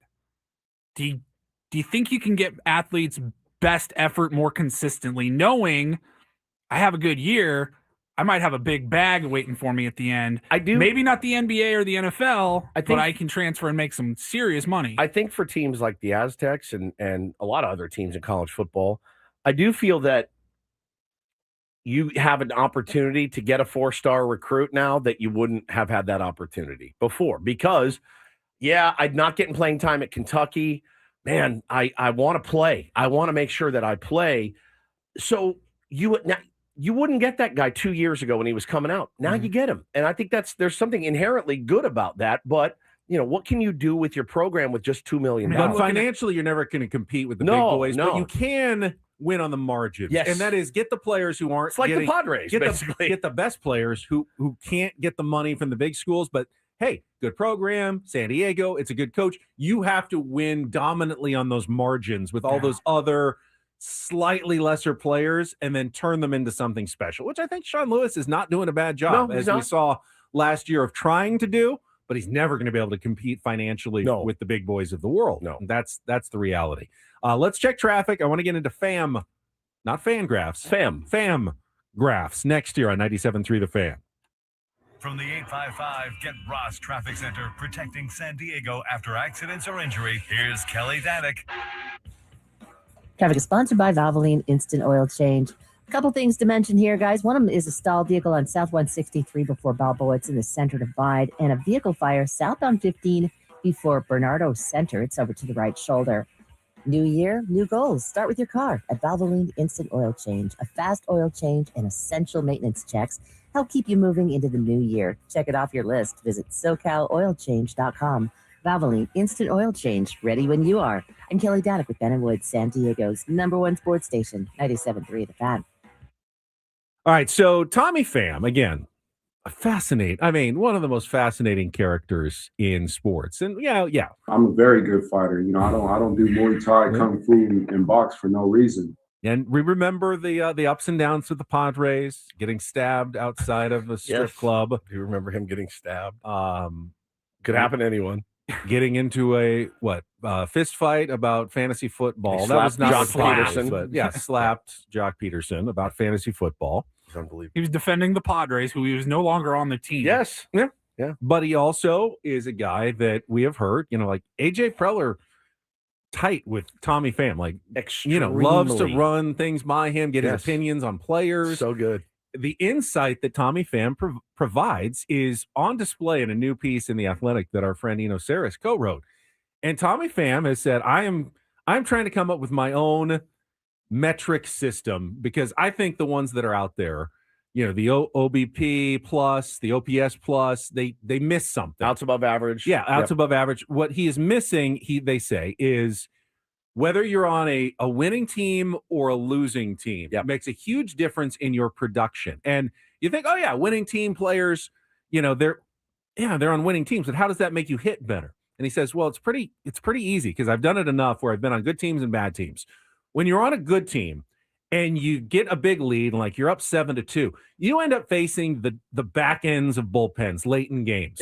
And you get extra at-bats almost every game against a team's worst pitcher. You're down 4-2 every game. and they're not going to put in their closer. When you're on a bad team and you're always down 3-2 and 3-1, when it comes to the 7th, 8th inning, you're facing high leverage reliever, closer, like most days as you're about to lose. And it's like, okay, then my 1-for-3 turns into a 1-for-4, or my 1-for-3 turns into a 2-for-4 with a home run because I faced the back end of the bullpen. And over the course of the season, he goes, that makes a huge difference in what your overall I think you have to look at the average player, because the superstars are going to superstar. Of course. But you look at the average player. Like the Tommy Phams of the world. The Dodgers, for example, they're going to be up in so many games. They're not getting high leverage opposing pitchers very often, even for the lower guys on their roster. But what Eno wrote is that Tommy actually makes a really good point. Now, some of the metric systems do factor in the quality of opposition. Yeah, and we went a little bit long on college football talk. Well, we can continue this. But he says he does make an absolutely valid point that is true, that the numbers bear it out. Guys on better teams face worse pitching. Yeah. Guys on worse teams face better pitching. And you see that in the numbers. Tommy's an insightful guy. All right, we'll come back, continue this discussion. Craig Elsten coming up. Lots more ahead here on The Fan.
right, we're halfway home on a Tuesday. Ben and Woods 97.3, The Fan. I want to bring back fam graphs, but I want to do it with Craig Elsten at 8:35 because Craig is he's a stat head. I've leaned on him over the years. Explain what, WOBA is and things like that. I still don't get it. Don't get all of it. I'm learning slowly. It's a slow burn for me, but I want to understand. I do. I'm not the guy that's going to come, oh, these don't matter. Obviously they matter. It's how these players are paid these days on all of this stuff. So I want to get his thoughts on fam graphs. I'm very much I know they matter. I also know that it's way over my head. Yeah. Do you think as a fan that you really do need to be that versed? Yes, now, I wish we weren't, but if you're in do a front think so. office, clearly you need every I wish it never got data out. point and that you can possibly get. How much knowledge do you need as a fan? I wish it never got out because I was happy with wins, losses, saves, ERA, strikeouts, and batting average, and slugging. I get slugging, I get it, but some of it is over my head. But okay, you go to Petco Park, the guy sitting 3 seats to your right. Does he need to know about pitch shape? Does he need to know a slash line? Does he need to know? Sometimes it's fun to just step back because I don't know anything about advanced metrics in any other sports. Nothing. Football and all this, right? I just don't know. And I'm just a happy idiot. And I watch the game and I go, ooh, nice play. Ooh, nice throw. Ooh, nice catch, I think a good fan should be knowledgeable enough that, again, they don't sound like an idiot when they're talking about the sport. You don't have to know every advanced metric not to be an idiot. You just have to be open-minded and go, oh, well, I think this guy is better than the other guy. But if someone comes and tells you, I know you think that. Well, actually. But if you really dig into some of these numbers, I can show you why I actually think this other guy will outperform him in the long run. Be open-minded to that, but you don't need to be able to break down the mathematics behind every single stat. Projections are hard for me.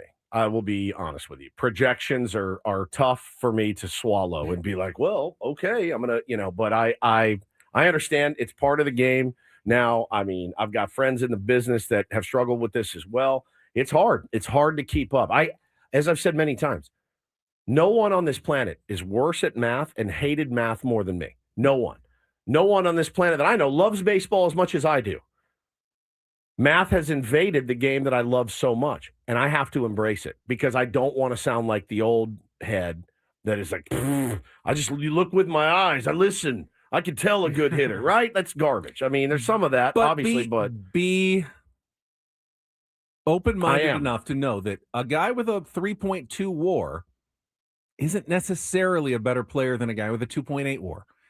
Yes, that number is clear in one particular metric system, but no metric system, and this was kind of Tommy's point, no metric system can ever account for everything. Correct. Everything. It can give you a good idea over the long run of the value of some players, but you can never make a definitive statement. Even batting average. A guy who had a 308 career average versus a 304 career average doesn't mean necessarily that the 308 guy was a better hitter. You don't know. Who they faced, where they played, the size of the outfield. Now, you can try to compensate with other metrics, with park-adjusted factors, and you can keep going and add more data on and more data on, but it'll never stop. Never stop. You can always add more data. It's fascinating. It is, and Craig's way into it. He's way smart about it.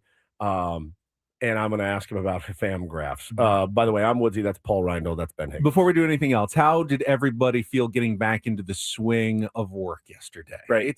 I felt good. Sometimes tough. I had a long day to start because I was here and I had anchoring at Channel 10. And in between, I actually stopped by Torrey Pines for a quick interview with Marty Gorsuch, who's the CEO of the Century Club.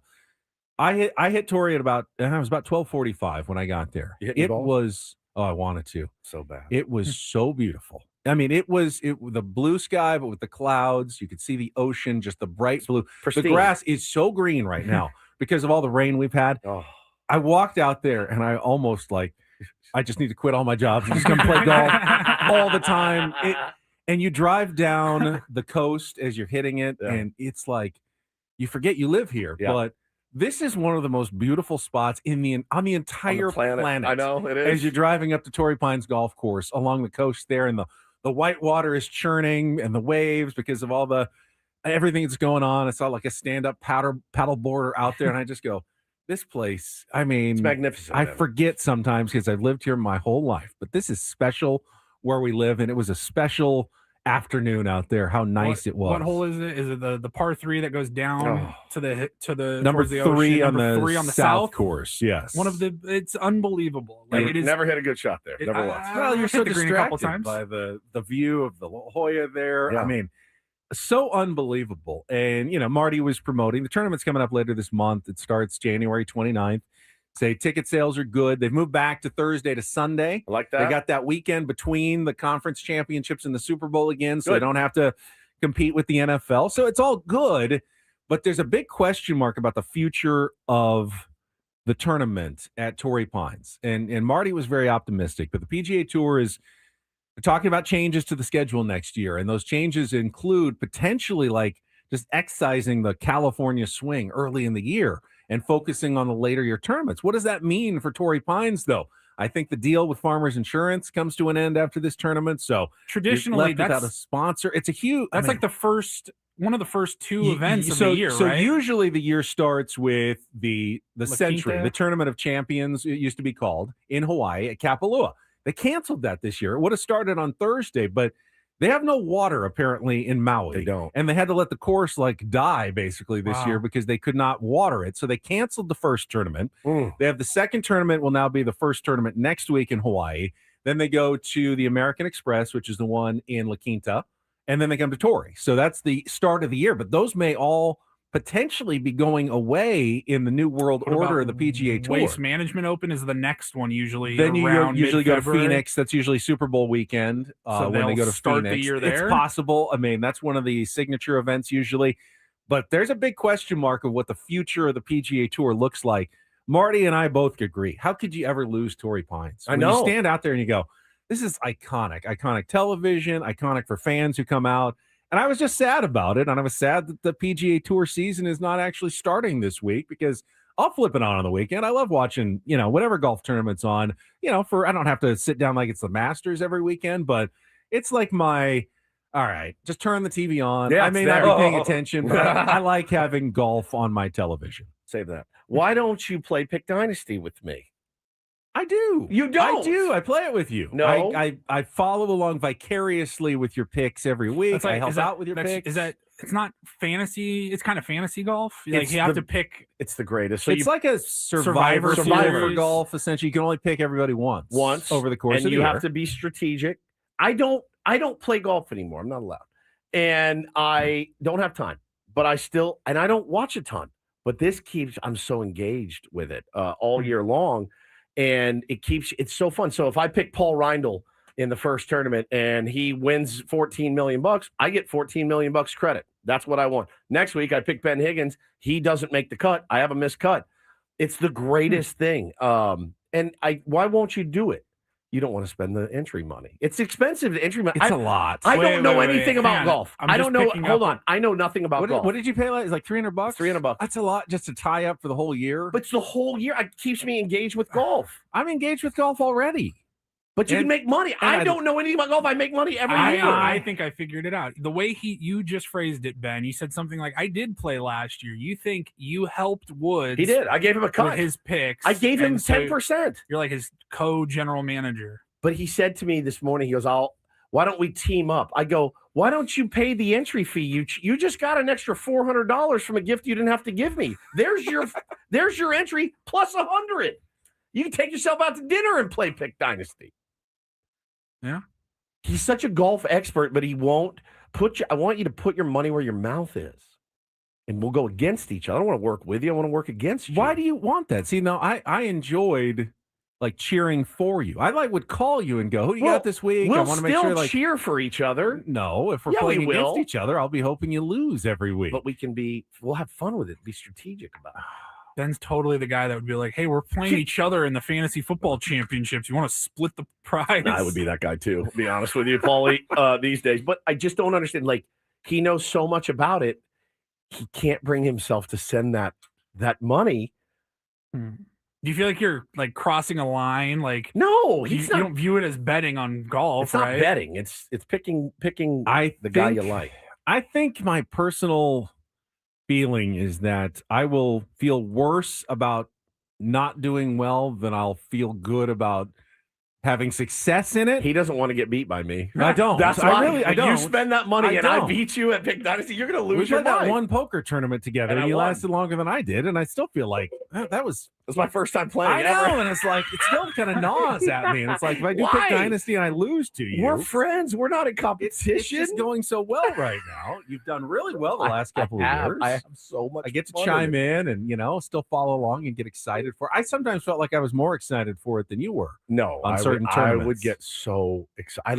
I found myself like totally engaged in golf, which I loved it. When you have a guy in the hunt on Sunday, you're about to vomit. Like it's the greatest thing ever. I've never lost money on it. If anybody wants to play with me, just DM me. I'll get you dialed in because my co-host won't. You can also go start your own league. It's like $5.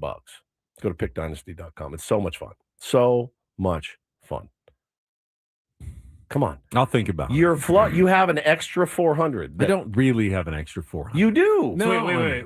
So they're talking about canceling the West Coast swing, but right now, when does your season start? It starts next week now in next week. Hawaii. Yeah, Okay. in the So first you tournament. got in a few Hawaii. days So I got to a couple decide. days to think about it. Could my Christmas present to you be you me joining the entering league? You joining the league with the money that you would have spent on to me. give you the enjoyment of me being in the league? Watch Brendan perhaps win the as league your and he Christmas wins like present. $2,000 Yeah. or something. Yeah. And I could cut you in 10% for that. I wouldn't expect it. Honestly, I just want you to play with me. You know, it's absurd to know so much about a sport and be like, no, I'm not doing it. My dad's the same way. I've tried to get him in it. He's like, I'm not spending that much money. Birds of a feather. I work with my dad. I work with a younger version of my dad. It's so much fun. If you guys want to play with me, it's so fun. I also worry a little bit about then getting obsessed, like you start spending to too pour- much time yes, thinking over yes. my picks each week. It'll get you, dude. Like, do I want to go with Ludwig Oberg Yes, or it'll Sepp get you. Straka this week? It'll get you. I don't know that my brain needs to I get spend it. that much time debating that decision Wait till every week. you're in the hunt at the end of the year and see how you feel. You're just like, I'm just picking somebody. I don't See, care. now you're giving me. It's making me queasy. Then this is exactly why I don't do these electric. things. I'm It's thinking electric. about it. I'm starting to get ill just thinking about I it. want you in there. It's so fun. It'd be so fun. If you want me in there, I will. Consider think it. about it. All right, I will think about it. definitely think about it. Okay. I know other people in that. Oh league as yeah, well, don't I? it's Yeah. awesome. Dude. Yeah. So much fun. Let's get it big. I Get have that to money admit, up. I was surprised how much success you've had the So first was 2 I. years. So was I. Who is he playing against? I've made a fortune. If Woods can do this well in this league, who are all these other people in this league? Have they ever watched golf before? It's so true, dude. It's so true. I do a little research, but I've finished like third and like ninth, and I've cleaned up. My wife's like, "You're doing this again." I'm like, "Count this." Are you kidding? Like, it would be torture for you if I strapped you down to watch the Wells Fargo Championship. Not anymore. That would be like a form Not of anymore. torture. Not anymore. Not anymore. So I got the app on my phone. I'm following along. Just do it. Come on.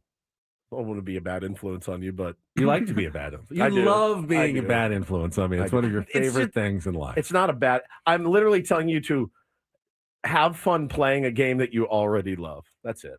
That's it. I'm intrigued. I'm not trying to get you to go to a massage parlor. or I'm anything. intrigued. All right. Nothing wrong with a massage parlor, right?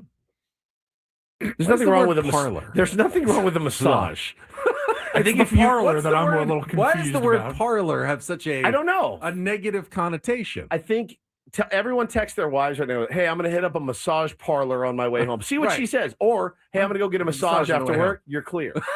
But I'm going to a massage parlor. She's like, no, you're not. How about say you phrase it one way? You can go, I'm going to the spa to get a massage, No problem. or I'm going to the massage parlor. parlor. Those are two very, Vastly different things. That's like saying, I want a steak dinner. I'm going to Sizzler or I'm going to, Bob's or Cowboy Star or something like that. It's different entirely. So Parlor. It's implied in the word parlor that The word parlor. you're up to no good. all of a sudden has negative connotations. Yeah. I don't know. We need a contestant for the new version of Take on Woods. Remember, it's music, or movies, or TV. You'll get your choice of the 3 categories and your chance to qualify for our grand prize trip to Las Vegas. Didn't get a winner yesterday. You can be the first qualifier this month against Woods. Coming up in our next segment, 833-288-0973, 833-288-0973. We'll play our game coming up next after traffic with Ben and Woods on San Diego's #1 sports station, 97.3 The Fan. First, though, good news, because if you do have those New Year's resolutions, if you're trying to lose some weight in the new year, but you didn't take advantage of the end-of-year sale for SDFatLoss.com, SDFatLoss.com has extended their huge New Year's sale due to overwhelming demand, and you can still get over 20% off. These are about the best prices you're ever going to get to lose weight, up to a pound of fat per day and 10 to 20% of your body weight in just 60 days. I went through the program almost 3 years ago now, and I lost 40 pounds in 60 days. But the big news is I have kept that weight off, every single pound of it, for the entire time, because SDFatLoss.com is different. You're not taking injections. You're not required to exercise. You're eating real foods, and it becomes sustainable. Changed my life. I think differently about eating. I still enjoy food. I'm not a different person, but I just think differently about eating. I'm able to maintain that weight loss thanks to the great coaching and strategies I got from my counselor at SDFatLoss.com. Set up your free consultation by going to SDFatLoss.com. They will explain how you don't ever have to buy any shakes or bars or mixes, how you're going to be able to lose that weight and keep it off and lock in the big savings now. Get over 20% off with the huge New Year's sale right now at SDFatLoss.com. That's SDFatLoss.com. Results may vary.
Hey, player, this is all yours. This room with this view. This speakeasy with this cocktail. Hey, could you make that too? The spa with this. Ah. And this pool on this roof. This is all for you. The all-new Hamul Casino Resort, now open.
Welcome back to our morning radio parlor. It is Benjamin.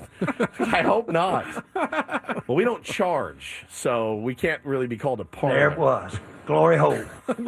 we don't charge any money to listen to Ben and Woods. It's We're the free. worst parlor We're the ever. worst parlor of all time. The only parlor your wife will let you go to is Ben and Woods parlor. What is it? There's beauty parlors. Yeah. They don't do that there, do they? I don't know. I've never. I There's don't know some if I've guy ever in the actually background. been He's like, "Come on in." to a beauty parlor, ladies. Wait, babe, you've been going to the beauty parlor a lot. Why is it okay to go to the beauty parlor and not the massage Are parlor? you going to that seedy beauty parlor again? Yeah, just the dude in the back. Come on back. Yeah, I don't know. I think in a lot of like Southern homes, they just have that parlor. room off the dining room where you called the sit parlor. and have tea, and Yeah. it's the parlor. The parlor. That's With that's fine, bourbon. right? Yeah, that's fine. It's only in connotation with a massage that you can't go to the parlor. Yeah, 100%. Got it. Try it. I mean, everyone text their wives and see what they say. Hey, do you mind if I stop by the massage parlor later? See what they say. It's not Rod says, well, is the bar or the beer parlor? beer parlor. Yeah, it's not going to be good for you. All right, we got a contestant on the line. Let's get to it. It is time for the new version of Take on Woods.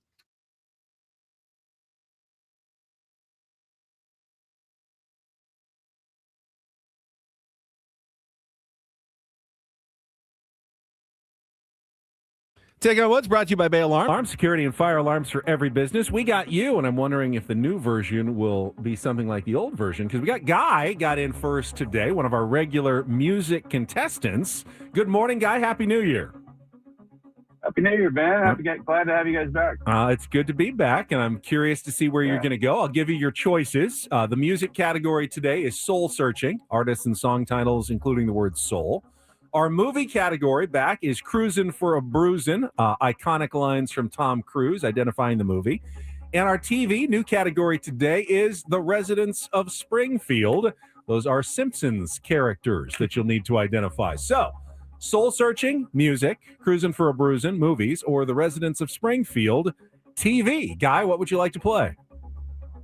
You're right in my wheelhouse, Springfield. Springfield. All right. I have no idea if Woods knows anything about The Simpsons, so this could be a great opportunity. I know he's not big on cartoons. For you to win and qualify for the grand prize. Yes, today on Take on Woods, a TV category in which you'll try to name different characters from the TV show The Simpsons based on my description. You'll have 60 seconds, of course, just like our regular game. You can pass if there's time left on the clock.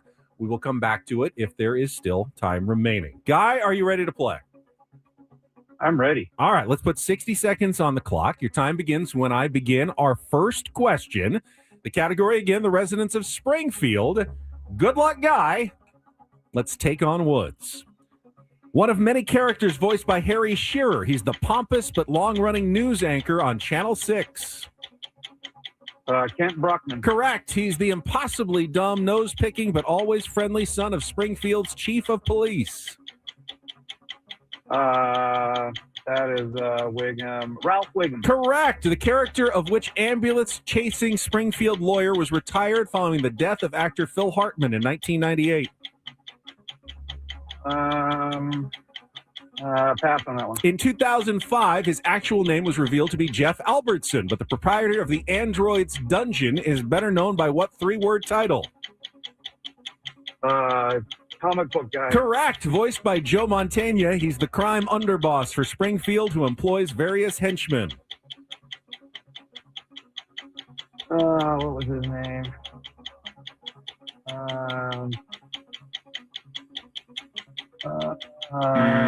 Time is up. You did get 3. That was Fat Tony. I think 3's going to do I think so, too. And Phil Hartman's lawyer was Lionel Hutz, which was a great character on The Simpsons as well. Guy, I think you're in good shape with 3 in that category today. Let's bring Woods in. Stop looking at your phone. Anytime. All right. There he is. We've got another TV category here today. As you go, afraid of the old music, huh? He said it was a good category for him. We mixed it up. You'll figure out what it is immediately, but I have no idea if you'll have any idea on any of these. We will find out. Are you ready? I'm ready. All right, 60 seconds on the clock. Your time begins when Paul plays the music. Good luck. Let's take on Guy. One of many Simpsons characters voiced by Harry Shearer. He's the pompous but long-running news anchor on Channel 6. Pass. He's the impossibly dumb, nose-picking, but always friendly son of Springfield's chief of police. Pass. The character of which ambulance-chasing Springfield lawyer was retired following the death of actor. In 2005, his actual name was revealed to be Jeff Albertson, but the proprietor of the Android's Dungeon is better known by what 3? Voiced by Joe Mantegna. He's the crime underboss. Hey, congratulations to Guy. No idea. Nothing? No Simpsons? Never watched The Simpsons? At all? It's been on for like 30 plus years, I think. Tough. All right. I didn't know if you had watched The Simpsons at all. Guy wins 3-0 today. I've never been skunked in my life. I know. New game, new rules, new world order. Put you in your place. Guy, congratulations. You have cruised. You won yesterday in TV, though, so it's not like it's impossible. I've never been skunked. I didn't know you didn't. You really don't know much about The Simpsons. Obviously. Apparently I know not. Bart, Homer, Lisa, and Maggie. Maggie. Oh, wait. Marge. Is there a Lisa? Yeah. Lisa's the Sister, daughter. yeah. There's Maggie is the other baby. Marge is the wife. Yeah. But you don't know any of the other characters. Simpsons are like as much of Americana as like anything in the world. Don't you mean? I mean, I haven't watched. I used to watch The Simpsons, in the 90s. I haven't watched it in years and years. But don't you need to Hasn't everybody watched a good amount of The Simpsons in their life? No, I was I wasn't a cartoon guy. This is It's still on today. I understand. Are there still new episodes? Still new episodes. I don't know. I haven't watched any new episodes. Yeah, I haven't watched them in a while, but I'd still watch a 1997 episode of Springfield or Simpsons. Absolutely, it still hits. Interesting. It was. I don't know. I was a different. It's almost impressive that you could go 50 years in this country and just not watch The Simpsons. At some point. I didn't like cartoons and I hated cartoon voices. I remember my doorman at my building in college gave me this big box. I'll never forget it. Hey, go check these VHS tapes out of this new show called South Park. And I go, sure. And I put it in and I go, that's it for me. It was 40 seconds. My wife loves South Park, thinks it's the funniest, brings up all these references. Genius. I see all the references. No Family Guy, no American Dad, none of that. No. Nothing animated at all. What's the last cartoon you like regularly watched, even as a kid? When I was a kid, like the Jetsons and stuff. The Jetsons. Yeah. Flintstones. Yeah, Flintstones. I love the Flintstones. Yeah, I loved it. They're the Then I just, I don't want to be a jerk. So then I just stopped. It. You were done. Yeah, that was it. But The Simpsons was not viewed as a cartoon in the way like the cartoons we grew up or watched. Are they real people doing it? No, but it was written for an adult sense of humor. It was written 100%. It's very it's a TV show. It's the same as The Sopranos. It's a TV show. It is acting. Right. I get it. It's very slyly dark in times. Dark. It's like things it's that funny, you generally like. Sure. Funny things, dark things, crass things. They got it all on The Simpsons. Yeah. But you just, because it's animated, you're not it can predict the future. I didn't watch cartoons really at all. Once I turned, I don't know, 11, and then I just was like, that's it, 10 maybe. That's fine. I think we all outgrow. Doesn't sound like kids' cartoons at some point. But regular shows that just happen. It's an animated program. Yeah. It's not. I don't watch a cartoon. SpongeBob anymore. Like I was allowed to watch when I was a kid. I wasn't allowed to watch South Park or The Simpsons because my mom didn't want me to become Eric Cartman or Bart Simpson or anything like that. And so of course you get told you can't watch something. You get a little older. You're like, I'm going to watch that. I didn't. It's very much geared for adults. Yeah. I totally get that. And I've seen clips of some South Parks and I laughed. And but I haven't been able to sit down and I never delved into it. Well, I'll probably avoid animated categories in the future because I want to have good games. Probably a good idea. Competitive, and you had no chance at that one. Yeah, for sure. Fair enough. All right. Congratulations, Guy. Paul, we'll get your information. 1-1 you on the are qualified for the grand prize drawing, which is, by the way, the trip to Las Vegas to see Sammy Hagar. Yes. And his new residency in March and September at Dolby Live at Park MGM. 2-night stay and a $100 gas card. You can get your tickets to Sammy Hagar at Ticketmaster.com. All right, we'll come back. Craig Elsten will join us for the first time in 2026. A little Padres discussion with our Padres Hot Tub podcaster coming up next year on 97.3 The Fan.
Hey, player, this is all yours.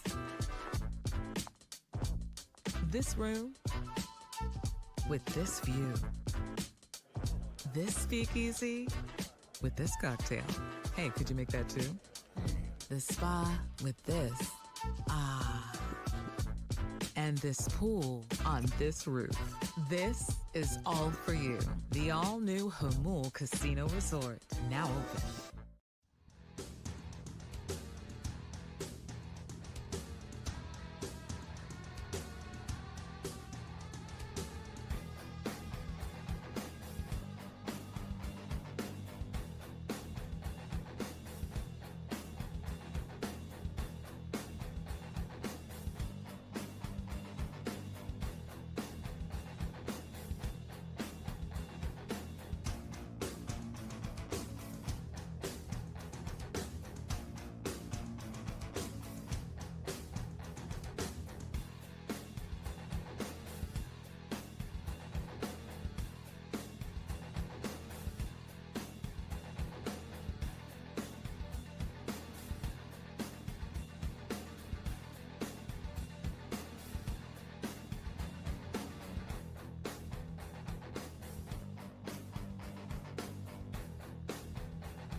Our game show was not so fantabulous this morning.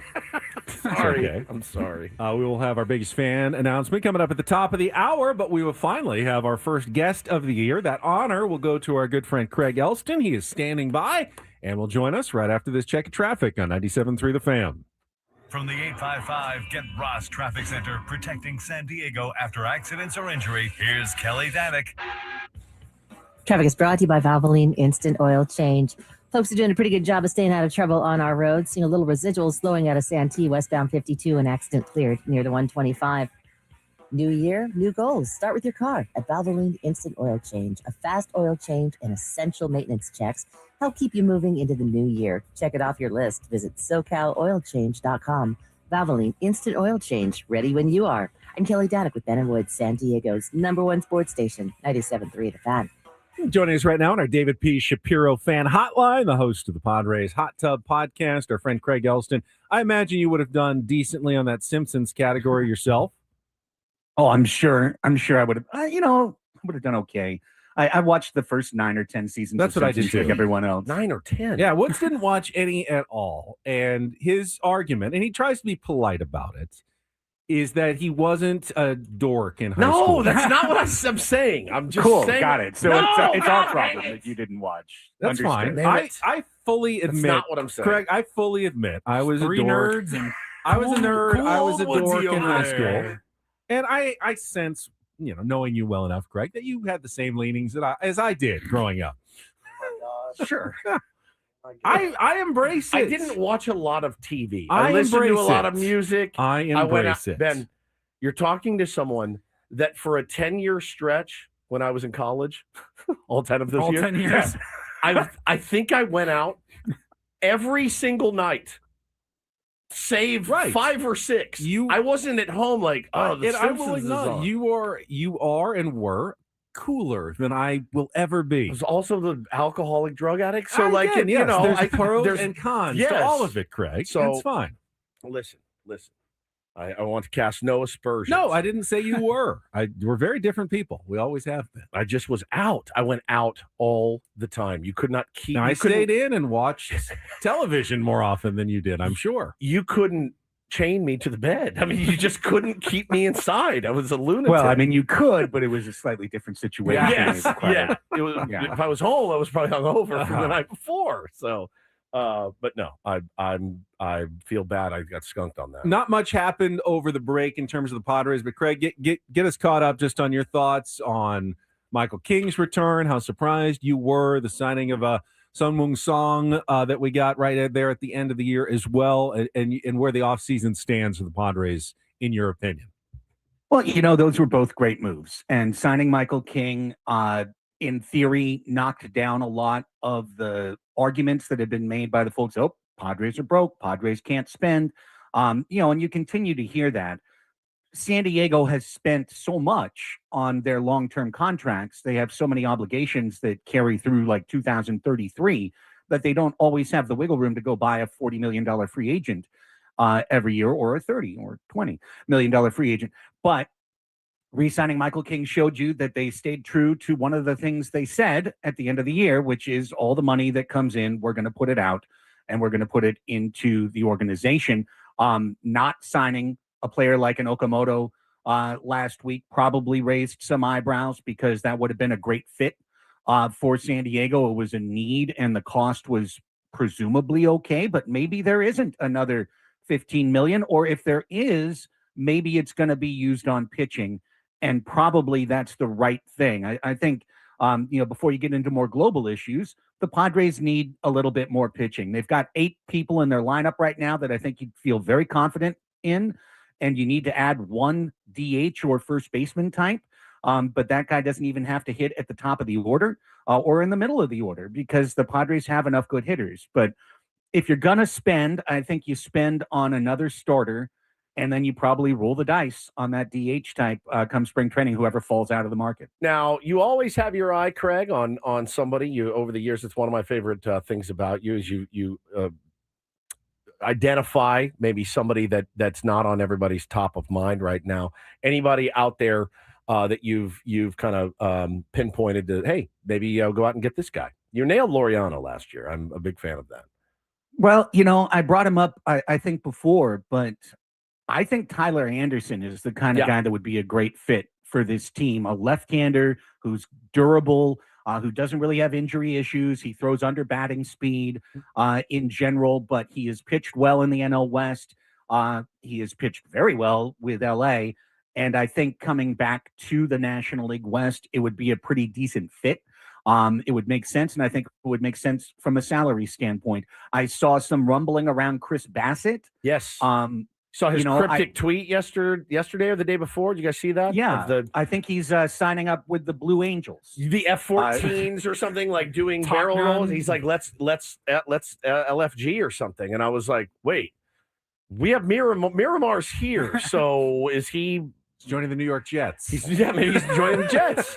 Yeah, exactly. I remember you talking about Tyler Anderson. What about a hitter? Is there a hitter? I mean, I'm seeing a lot of people saying Carlos Santana is like definitely going to be a Padre. So, oh my Lord. I know, right? But for you, is there anybody you've earmarked from the offensive standpoint? Yeah, we did this exercise, I think, on the year-end 2025 hot tub or the one before that.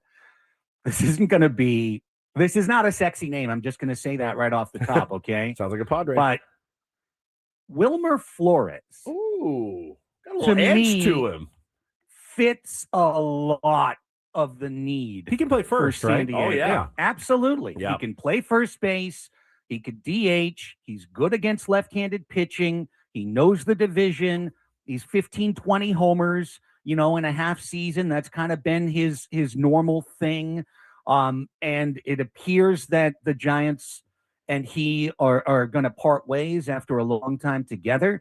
Again, it's not super, super exciting, but I think it's more exciting than Connor Joe, last year. And I do think Flores is the kind of player who knows how to come off the bench, who has the ability. By the way, you can look this up.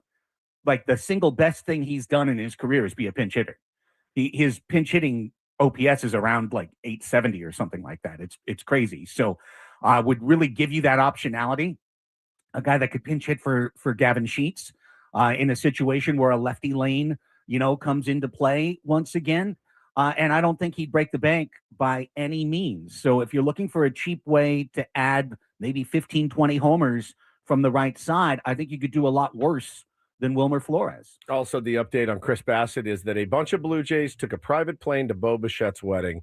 That's what the plane tweet was about. You have to be careful when it comes to he's a free agent, right? Social media posts. Bassett's a free agent. Yes, he is. All right. And so is Bichette. Yeah. All free agents. I'll take them both. Craig Elsten is with us. I want to just go back and offer a different perspective, because you mentioned the Kazuma Okamoto sweepstakes. The Padres didn't win. He ended up signing a $60 million deal with the Blue Jays. Yep. But the fact that the Padres were reportedly in, I would assume that means that they offered something. It may not have been 60, but maybe they were offering, 35 or 40 for a 2 or 3 year deal, whatever. Tells me that there must be some money to play with. They haven't, they didn't sign Michael King and then put the handcuffs on AJ Preller. He may not have been willing to go or able to go as high as Okamoto eventually signed for. But to me, I was actually encouraged. Like, okay, they did Michael King, but they're still in talks with other players that are expecting to get 7-figure contracts. I thought that was a good sign for the Padres. I don't disagree. I had the same argument on our Padres Hot Tub Discord the other day when it happened and people were kind of gloomy. I'm like, well, if they were trying to sign him, that means they had money to sign him, and that they were willing to spend money to sign him. And it goes back to what I said earlier. I kind of feel like it's a triage situation. If you only have X millions of dollars, what do you need most? And I think right now what you need most is one more starter, because you're one injury away from basically Waldron being in your rotation every turn. And while that could be a good thing, he or Kyle Hart, it's more likely not going to be a great thing. So I feel like that could be the case. I would have been excited to see Okamoto here. I think he would have fit very well. Nonetheless, now that he's gone, it feels like it's back to the old drawing board of let's wait till February and see who falls out of the market, see who doesn't get a gig, and then we'll try and get them on the cheap. I mean, along those lines, Jose Miranda is just as much of a lottery ticket as Gavin Sheets was last year. Yeah, fair. If you look at where Miranda was in his career and how little he did last year, it's exactly the same as what Gavin Sheets was. So, those type of lottery tickets sometimes really pay off for the Padres over the last couple of years, and I'm sure they're going to try and do it again. No question. I know you wanted to get his thoughts on the Tommy Pham. Oh, Pham yes. graphs. Forgot to ask you about Pham graphs. Now, you're a stat head. I always admire that about you. I wish I understood it as well as you do, but I don't. But Tommy Pham has decided to take he's a free agent, and he's like, look, I know what these numbers say. Have you guys considered this? What were your thoughts? Like, you can take the person out of it, but a big league player saying, no, I don't think I'm being evaluated properly. Because I've talked to, Craig, agents that are having to learn this thing on the fly, and then their players go into a room and they're like, well, and they lay out all these numbers, and it doesn't always seem fair. So the player actually doing a little bit of a deep dive and thinking long and hard about this, I was impressed by it, and it makes some sense to me. Well, yes. I think Tommy Pham has always been a thoughtful player that really cared about analytics. Like, he cared about analytics when he was here. Yeah. He cared about analytics when he was with Tampa. It's very, very funny that he's creating his own bespoke technology that basically insinuates how much better he is than the other metrics. Correct. Say, there is something to be said, at least on some level, about his point, which is if you're on a bad team, that means you're behind a lot. That means you see the top relievers in the league more often than other guys. And so maybe that fourth at bat is way more of an out than it is a hit. Okay, cool. That sounds like a really narrowly defined problem that's happening to Tommy Pham, Right. that he is isolated. But he did say, I've done both. I've been on the other team too. So he's played with good teams with good offenses, and he's played on the Pirates. And so I think that is probably what's shaping his perspective here of like, nah, like I know I've had a better season this year. I hit the ball better than I did this year than I did last with a better team. I'm not sure where it started with him, but I did find it really fascinating. And whoever signs Tommy Pham will get the chance to, get their first look inside the software. Yeah, of exactly. FamGraphs. Exactly. I want to create a metric that makes me better. Woods graphs, right? No, let me tell you how great I really am. I do think there's a lesson we can take from Tommy Pham, and I'm not saying, walk the path of Tommy Pham, but the guy finds a way to increase his self-esteem. Yes, and his value in when he looks in the mirror. He does not undervalue himself. And I think a lot of us do. Mm-hmm. I think a lot of us, I know I do sometimes. I'm sure Woods, you have that problem that we undervalue ourselves. No question. Wouldn't kill for confidence? And like Tommy Pham is one of the greatest advocates for not undervaluing yourself. And no matter how, you have to go about it. And even if that means creating your own statistical metric system, he is not going to undervalue Tommy Pham. I love it. And there's a good lesson to be taken there. Yeah, there is. He may go to the extremes, but I like it. I'd still rather not sign him for our DH. Yeah, for sure. I get it. Last year, I would have taken him and left on opening day. Yeah. Hey, this is the last thing I'll say, and I'll let you guys go. AJ Preller still hasn't signed a contract extension. I know. Somebody texted me yesterday. What is the holdup? I've been the least worried person about this, but with how quiet it was the last couple of weeks, I thought it might have been a good time to get that done. Get that finished. And now it hasn't. It's starting to at least raise a couple of red flags at this point. So yeah. Well, I heard it on your show on the Better Woods program from the CEO Eric Group. As did we. That it was that the negotiations were underway. Well, let's get it done. Was mid-October. So either he wasn't telling the truth, or negotiations stalled, or something else happened. Yeah. Those are the only options, and I'm really curious to what. But I'm going to keep bringing this up until it happens because it needs to happen. Speak it into existence, buddy. Fair enough. Yeah. Or else. Craig, happy All right, New Year. guys. Always good to talk to you, and welcome to 2026. Thanks. We'll talk to you on Monday. Have a great rest of your week. Buddy. There he is, Craig Elsten, San Diego Soccer's Padres Hot Tub Podcast, and our good friend. All right, we'll come back. Biggest fan. Paulie has the Reindl Report headlines. Anything you want to tease for us here? Jelly roll? No way. No. Maybe. Every day? Jelly roll report. Every day in 2026? Please, no. I'm begging you. Trying to get like a streak I'll going? check the prep service and see what's there. All right, that's coming up next. Final hour of Better Woods on 97.3 The Fan.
Anybody watch college football last night? Oh no, it was the. Okay, no. I saw the highlight. FCS FCS championship. championship. Yeah. It was like the most insane game ever. I was like reading about it. It was pretty crazy. I'll explain before we get to the Reindl Report. First, though, it is time to announce our biggest fan of the day. If you hear your name, you will have 10 minutes to call us back and qualify for our grand prize drawing, our night in our Odyssey Suite at a Padres game this season. 20 tickets, all the fan staff catered by Spiro's Mediterranean Cuisine. Elite prize. The number, 833-288-0973. And the fan this morning is Rich Corp from Carlsbad. Rich, Richie. You are on the clock, 833-288-0973. Good luck, call in, and you can still get your name in at 973thefansd.com/biggest fan. Yeah, the championship game, FCS, which is the division below FBS, which, college football playoff. It's weird because they used to call it FCS because it was the championship. They played a tournament and the FBS played bowls, but now there's a tournament for both. So the terminology doesn't even make sense anymore, but they played the final game, Montana State against Illinois, and it was fantastic. Overtime. Did you watch it? I watched the end of the fourth quarter in overtime. Illinois State scored a touchdown in overtime to go up 34-28, but they missed the extra point. And then Montana State had their chance, and on fourth down and long, like the quarterback throws it up, and the star receiver named Taco Dowler catches the game-winning touchdown. They make the extra point, and they win 35-34, ending what had been. Listen to this. Extra point attempt to win it. Hold, kick, good! For a national championship! In overtime! I mean, the blocked kicks. It was back and forth. Taco Dowler is an absolute elite name, Great, incredible name. But the run that Illinois State was on, they were not one of the favorites in the tournament. They had to win 4 road playoff games to get to the championship. They were the underdog in every single game and pulled off 4 upsets to get to the championship, where they were once again the underdog. And they had the lead, and they were 1 play away from winning this miraculous NCAA title. And they gave up the touchdown on the last fourth down throw. I read they won their first title in like 40 plus years. Yeah, it was their second title overall. It was their first in a long time. But it was pretty great game for, no people don't pay a lot of attention to What's that their level. budget? Nothing. Nothing. I mean, they have $20. scholarships, but it's not a lot of NIL. It's USD doesn't even have scholarships. That's the league, or that's the division they play in as well, with the Toreros. So that was pretty interesting. That's a hell of an ending to a game. It was. Congrats to Montana State. Montana State. Where's that? It's in Montana. Yep. Bozeman, I think. Is it? They're the Bobcats, and then Montana's the Grizzlies, I believe. I do get them confused, I will admit. All right, Paulie, why don't we get to some headlines? It is time for the Reindl Report. And get things started here with our today's edition of the Reindl Report. Now tuned into the greatest. Welcome to the Reindl Report with Paul Reindl. Hi, Paul. All right. 2 stories from the world of sports that we haven't gotten to yet. We'll start off in Major League Baseball. And 1 story that you didn't know you needed. Are you laughing, biatch? It's the Reindl Report Hey, Paul, how you doing? Okay, how are you? on 97.3 The Fan. Are you ready to bless the mood? I need some help, please. That was good. Can I get a yeah? Oh, yeah. All right. All right. All right. Tuesday, gentlemen. Hello. Still catching up on some stories that we missed. Yeah, we were out while for we 2 were weeks. out. Yep. Yeah, I got this story here. I was reading a little bit about it because it kind of confused me at first, and I think it can confuse a lot of people. In the NFL, the Kansas City Chiefs are getting ready. They announced an upcoming move over the time we were off. They are leaving Kansas City for San Diego, Kansas, California. They're going to love Kansas it here. City. They're actually moving to Kansas They're moving City. from Kansas City to Kansas City. Yes, the Kansas City Chiefs, Arrowhead Stadium. It's in Kansas City, Missouri. Never got it. They are moving across state lines when their lease is up. I believe 2030 is the final season. So that will be the last season at Arrowhead for the Chiefs. They've been there for like 60 years, I think. They're going to build a new like $3 billion plus state-of-the-art stadium in I don't want to say Topeka. I don't remember. No, it's for in Kansas sure. City. It's just on the other essentially side. on the other right? side. It's on the other side of Kansas the City, Kansas. It's Kansas state lines. But they're both named Kansas City. There's Kansas City, Missouri, and there's a slightly smaller city across the river that's called Kansas City, Kansas. I'm going to move to a slightly smaller San Diego. They're moving to Kansas City, 25 Kansas. miles away. What's insane about this story, though, is that Kansas, the state of Kansas, is giving them like $1.8 billion. They're like paying for over half of it to move them across the river. Like, it's not like you can't go to a Kansas City Chiefs game if you live in Kansas. Be my guest. It's a 20, 30-minute drive. So it's now going to be, it would have been like if the Chargers had moved down to Chula Vista or something. Right. It'd still be the San Diego Chargers. Technically, they'd be in a different city. Oceanside. Right. But I don't think this, I know a lot of people are upset about it, like they're moving, but I don't think this ultimately affects Kansas City Chiefs fans that much. It's the They can tradition. still go to the game, different tradition, different stadium, but it'll be a much nicer stadium. Yeah, it'll be a better experience. Cowboys moved from Irving to Arlington. So Yep. Yeah. 15, 20 Yeah. miles away. And Now- and then that's not so fun. That what is it? What's that stadium AT&T. called? AT&T. Yeah. It's Jerry World. it's ridiculously incredible. Texas Stadium was a dump. It was a dump. I do think there's something lost in, some of the historic stadiums that go away, the outdoor winter kind of experiences. I'm sure it's going to have the nice covered, modern field that everyone wants. Sure. That's going to be comfortable for fans. Yeah. But sometimes it's nice to see everybody be uncomfortable. It is. In a For playoff us, game yeah, outside. when we're watching. So, you lose something in that, but I just don't know why Kansas would Is it feel a like dome? It's a dome. I believe it's going to be a new dome. Yeah. It's freezing there, but yeah, So- you're going to lose some of that magic. And people it'll be pleasant and it'll be high-end experience. Homogenized. But what does Kansas get out of this? They've I'm sure there'll be some economic development Oh, around the stadium. Yeah. But Well, I was reading this morning. There's one lingering impact is going to be on the Kansas City Royals because their stadium is built right next to where Arrowhead is. I saw it when I went. It's all in one big area. It's all one property owned by whatever Correct. company. So they're going to tear down Arrowhead Stadium.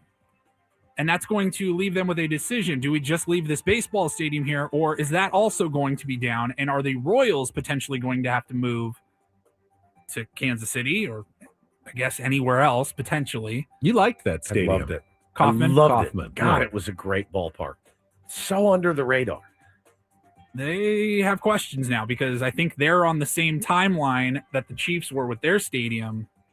And now if the Royals are like, well, if they're leaving, they may develop this whole area, maybe sold and developed, and they got to figure something out. So the Royals may need to come up with a plan. And I don't know what their money situation is like if they are going to be able to build a new top of the line stadium as well. Interesting. All right. So we've gotten through the FCS championship and a team that isn't in the playoffs. We talked a lot of football. I think I'm kind of sportsed out right now. So we'll talk about some food. Any guesses on what the oldest Twinkie in the world is? Like how many years? There is a Twinkie out there that has been around for a very long time. 60 years. Well, I mean, is it still edible though? No, Oh, but just no. how long Okay. is it? 60 years. 50. 50. 50-year-old The year of our birth. Yeah, the oldest Twinkie in the world is turning 50 later this year. Congratulations. A chemistry teacher in Maine. His name is Roger Benetti. He opened this as an experiment for So his it's not class. in the wrapper still. No, it it's is now not. out of the wrapper. He opened this Twinkie for an experiment in class in 1976. And he still has it. I'm showing it on our YouTube stream. It looks disgusting. It does. It has lived at the school ever since. It looks like in a case. Fossilized. Fossilized? Yeah. It says here he retired in 2004 and he handed off the Twinkie case to a student from that class who has now become the dean of that same school. She's had this Twinkie in a glass case for 22 years since he gave it to It's her. incredible. It's a 50-year-old Twinkie. And I had to eat the elf spaghetti at the extravaganza this last year. I know what you're eating at the next extravaganza. 50-year-old Twinkie. If you eat the pickle, your Civil War pickle, Oh, dude. ugh. That would kill you. I actually looked it up, like what it's worth. Your pickle? I know. Just see. How much? Not as much as I thought I was hoping. They said maybe like $400 or $500. Feels like it should be worth more. I It's a thought so, pickle too. from the Civil War. I know. In a glass jar. Do you have any? You don't have any like documentation or anything for it? No, but I think they would. I mean, they could probably date the, like, They the could glass verify or it or- the yeah, thing that sure. it was built, and the pickle inside of it obviously grew in there, so it can't. It had to have been from the same period. So I think they can authenticate it in that sense. Just not worth apparently that much, unless you can like document this is the oldest pickle ever living. But I mean, it's that'll never happen. $500 for a pickle. That's not bad. It's not bad. I mean, it's not terrible. What about your Lakers ring? Still have Again, it? yeah, that was definitely some fluctuating. What was that worth? Could have been anywhere from a couple thousand to like 10,000. I don't know. You still have it? I do. It's a nice nest egg to fall back on. I mean, you know, you're not a collectibles guy. I am really not. But you still have it. I do. Just give it to me. I'll do it for you. I'm not going to give it to you. I didn't think so. Okay. And what about the 50-year-old Twinkie's Twinkie. worth? I mean, I don't know what that sell is that worth. Twinkie. Says here that the just for the record, the official shelf life of a Twinkie, at least back in 1976, was 26 days. Oh, fresh. The company Hostess, they say now that number has gotten up to 26. about 45 days Oh, yes. due to better packaging, more More preservatives. preservatives. But yeah, I think it's like that the McDonald's experiment. Like you can keep McDonald's Yes. fries Yeah, and for like- McDonald's food like can a just year, stay 2 for years. more than that. I think it's pretty gross. You know, if you replace the white cream filling in a Twinkie with like some sort of fruit jam, you know what it would be? a sandwich. It would be a jelly roll. It's true. From Twinkies to jelly rolls. Are jelly rolls good? Have you ever had one? I assume I've had some sort of cake with jelly inside of it rolled up. I had a jelly. Somebody brought a jelly cake to the Christmas and holiday extravaganza. kind of had a a jelly bite. It was roll. delicious, but it wasn't rolled up with. No. Well, speaking of old JR, we talked about it yesterday. We said, God, there's just every day it seems like there's a jelly roll story. So every day I don't will want to do this. I every will day. open up and check the prep service and see if in the country music section is there a headline about jelly roll today. What did we have yesterday? Captivated the nation. We had a He story yesterday narrated was his cows. the cows running escaped, around. Hey, there you go. It was incredibly boring. and was he awful. and he was on the cover of People magazine. No, Men's Health Men's magazine. yeah. Sorry, this next one. He lost 400 pounds, all natural, apparently. Yeah, apparently. What a grinder. Well, I do have another jelly roll story. There's for no you. way. Why? From People magazine. Jelly Roll opens up about what he used to tell his daughters and her friends about his face tattoos. Why does your dad have that stuff all over his face? I put him on that His- morning for Halloween. Is that what I mean? he's Is that full- what the kids' friends would come over and they'd ask the daughter, like his daughter, why does your dad have that stuff all over his face? Pretty And much, so yeah. what did So we- he's what did he 41 years say? old now. His daughter is currently 17. And he did an interview this week and he said, yeah, when she was in kindergarten, it was so funny because all of her little friends would go, what is all that stuff on your face? And I would go, you won't believe this. I only draw this on when I come see y'all, so y'all are excited about it. Okay. Finally, they were like, well, how do you draw it on the same way every time? I said, I got these little sticker things now because I've been coming over so much. I want to die. I don't want any more jelly roll stories. I really don't. Can you imagine what a pain that would be if you had to put them on every single Like day? kiss every single Every night. single like, day. oh, we got to put this makeup on. Gotta put these face tattoos back on every single day. You did it once. You didn't probably want to. I do did. It again. I did stickers. I didn't have to sit and get it tattooed on my face. It's a good look for him, though. He does look much better now. Congratulations, more jelly roll in 26. Does anyone ever ask? Was you? Paul's resolution? More I jelly know roll. you can do tattoo removal, but it's not. It leaves like discolorization. Yeah, I heard it doesn't feel great. Right. But if you could, like, if he could magically, like, just Start over. wipe them Would he? off. Would he, No, I or don't would he think so. I not? think it's part of his. Is it his too thing. much part of his brand and who he Yeah, is? I think so. Wouldn't just go. No, he would Clean think how slate. weird he would. He would look like me. He would see my face. This is what he would look like if he wiped it all out. I'm surprised the neighborhood people haven't started calling me Roll yet. It was such an identical costume. I feel like I have to do it forever now. Well, it worked. Thank you, Paulie. Paulie, But not good job. really. Not really. All right, we will come back, probably spin the topic wheel. We'll talk a little Aztecs basketball as well, as they have a huge game tonight against Nevada. All coming up after a check of traffic on San Diego's #1 sports station. There you are. There it is. 97.3, The Fan. Gambling problem? Call 1-800-GAMBLER. GEGE 000466. For a full list of games and rules, play at 7 Mile Casino. Visit 7milecasino.com. First, though, Woods and I want to remind you about our place to play cards in Chula Vista. We were just mentioning Chula Vista, right off the 5 freeway. You get off. It's on the west side of the freeway on San Diego Bay. You're going to find it's not huge, but it's not tiny either. You just walk in, and it's a right-sized spot to play cards called 7 Mile Casino. I like that it's not too big and it's not too small. It's just right for you. They got great food. They got all the card games that you want. They got Texas Hold'em, Pai Gow, Baccarat, and, of course, California-style blackjack, my favorite style of blackjack. At my favorite place to play cards, 7 Mile Casino. Best part, just 7 minutes from downtown. If you are a high-limit player, they will take your action. I got a good spread of games, especially on the no-limit Hold'em. Got good dealers, comfortable chairs. That's important. Smoke-free? If you're going to be, especially if you're going to be sitting around. I mean, some people like to sit down, long sessions, 6-7 hours. You want to be comfortable. You want to be taken care of.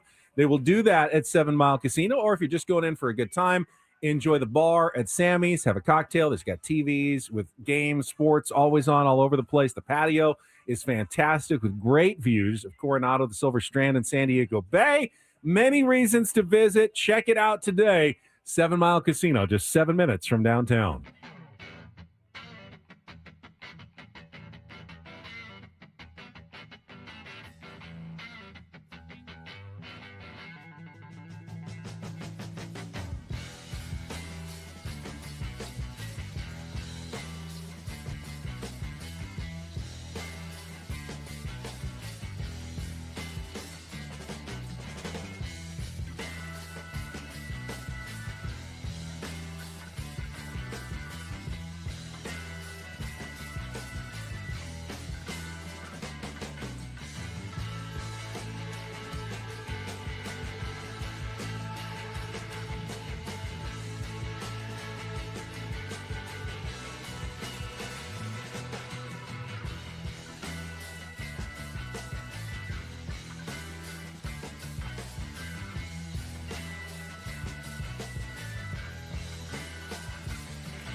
Hey, player, this is all yours. This room with this view. This speakeasy with this cocktail. Hey, could you make that too? The spa with this. Ah. and this pool on this roof. This is all for you. The all-new Hamul Casino Resort, now open.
We've talked about it before. One of the things I've never really done, because all I've ever done is radio and television, never gone to a convention. Woods, you've been to a few of those. Set up your tables. And I've never really been that interested. I certainly, curious about what the travel is like and living on the road like you did. But if there was one convention that I would be interested in, it's the one going on right now. Have you guys heard of the Consumer Electronics Show, CES? CES. In Las Vegas. It's going on right now. We had a story on it last night. Channel 10, some of the new gadgets and technology that they introduce. I know there's a lot of talk about like AI nowadays. I saw this one, though, that caught my eye. Have you guys heard of the wallpaper television? No. They're coming out with TVs now. The screen is 6 millimeters thick. It's like that thin on your wall. Huh.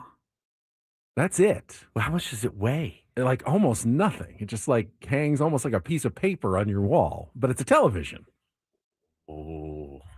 TVs are nuts, dude. What are they charging for that? I don't know yet. In fact, it may not even have a price yet. It's one of those new wallpaper television. Wallpaper television is the newest thing. I told you guys like a month ago over Thanksgiving, a lot of TVs were on sale.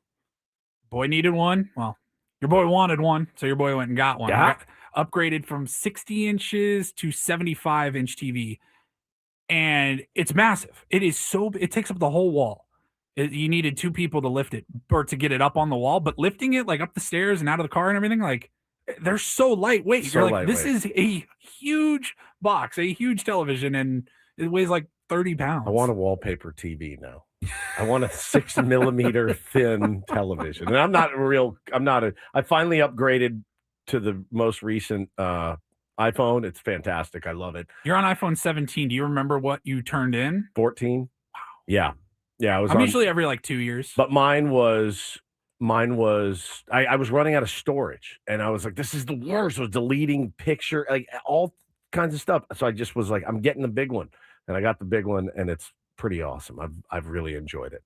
And the way that you transfer now is so much easier than it used to be. You just put the phones next to each other and then it's done. So, and you're like, hang on. I did it myself, Paulie. You would have been very proud. I know. We did this exact text exchange. You texted us. You're like, you guys will be very proud to know that I successfully got a new iPhone and I didn't need anybody's help. Not anybody's. And there was a part of me that wanted to go, do you know how easy they've made it to you turned on your iPhone and like put it next to your other one.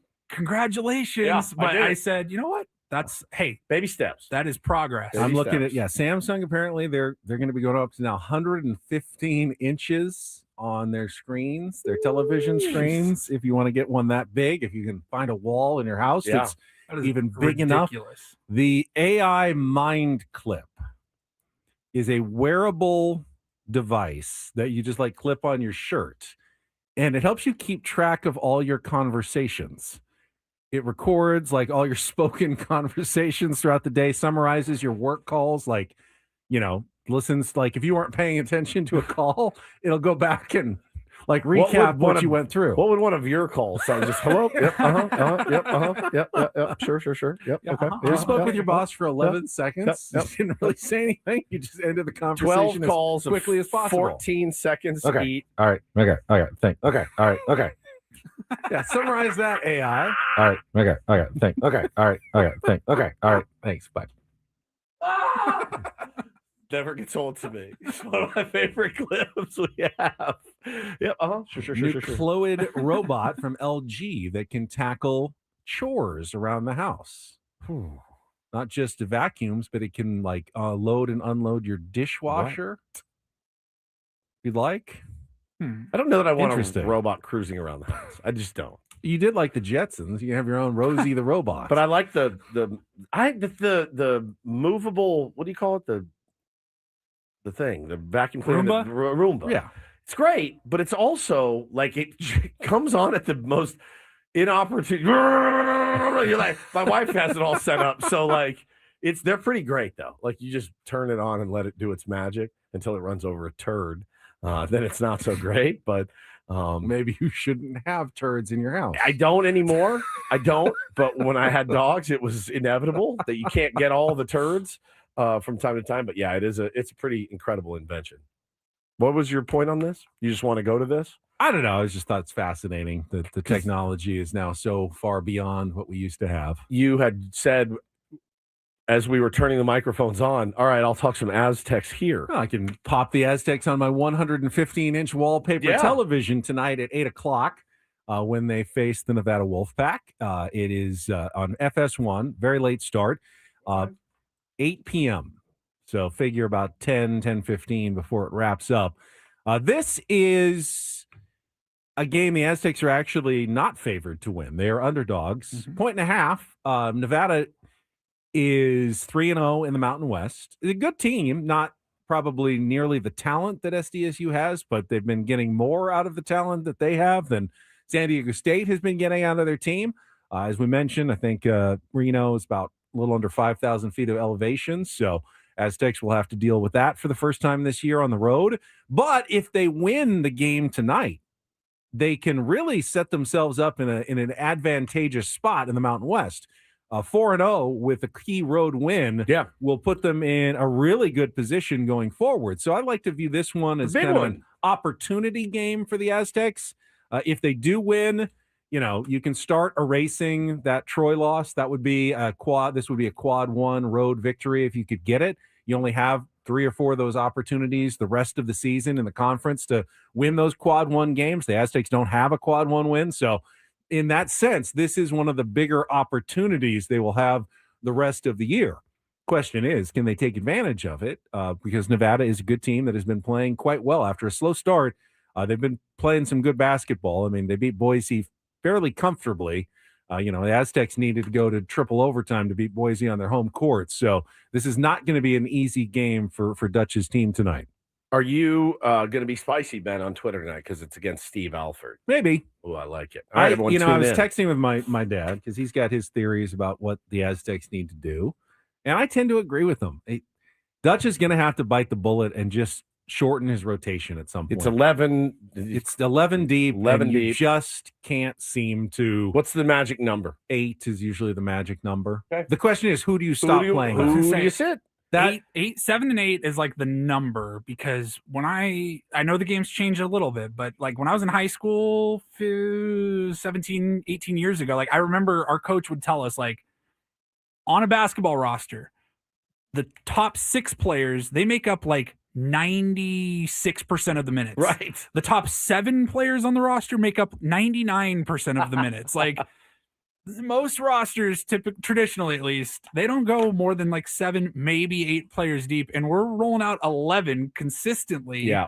How can anybody get into a rhythm? Get into a groove. And the question is, though, and I assume it's the one that's the hardest one for Dutch.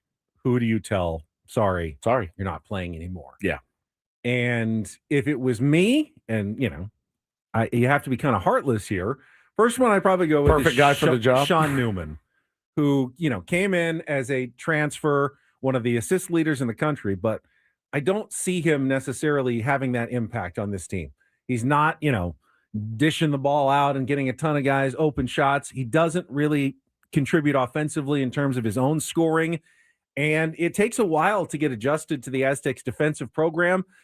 The problem is he's a one-year transfer. You tell him we're not going to play you anymore. You're basically saying, yeah, you came to San Diego State, you put your faith in us, and we're just saying your college career is done because we're not playing anymore. So that's really tough for a coaching staff to do because you probably recruited him hard. You said, yeah, we're going to need you.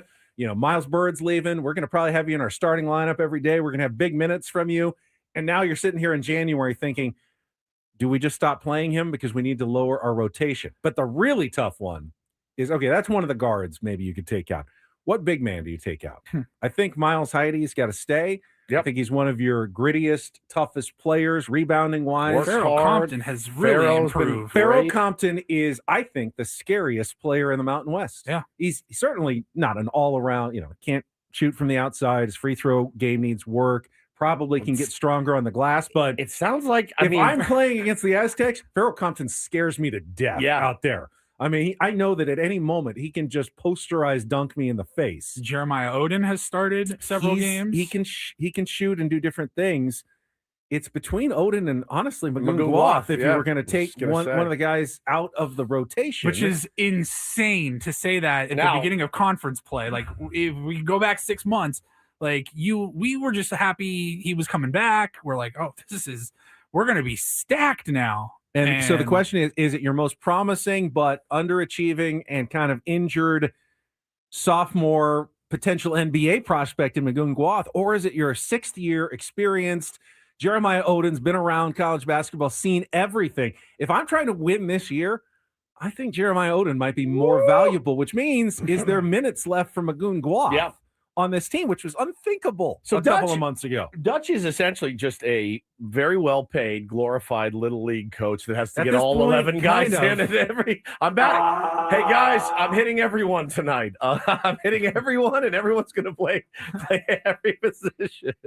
It's like Little League, yeah. It is. It's like you got to get them all in, or Adult League. Everybody's got to get in. I mean, you got to keep playing LZ Harrington. He just keeps getting better. He's great. BJ Davis needs to be starting. Well, Farrell, I think, could be starting too. I mean, easily.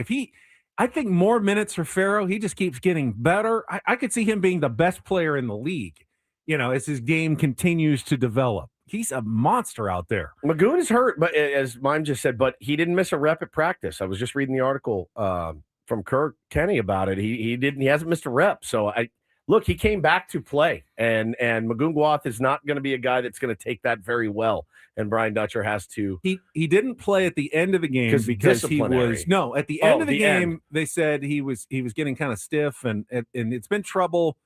He's been having trouble staying loose throughout the games because of the knee brace and just not having played so long.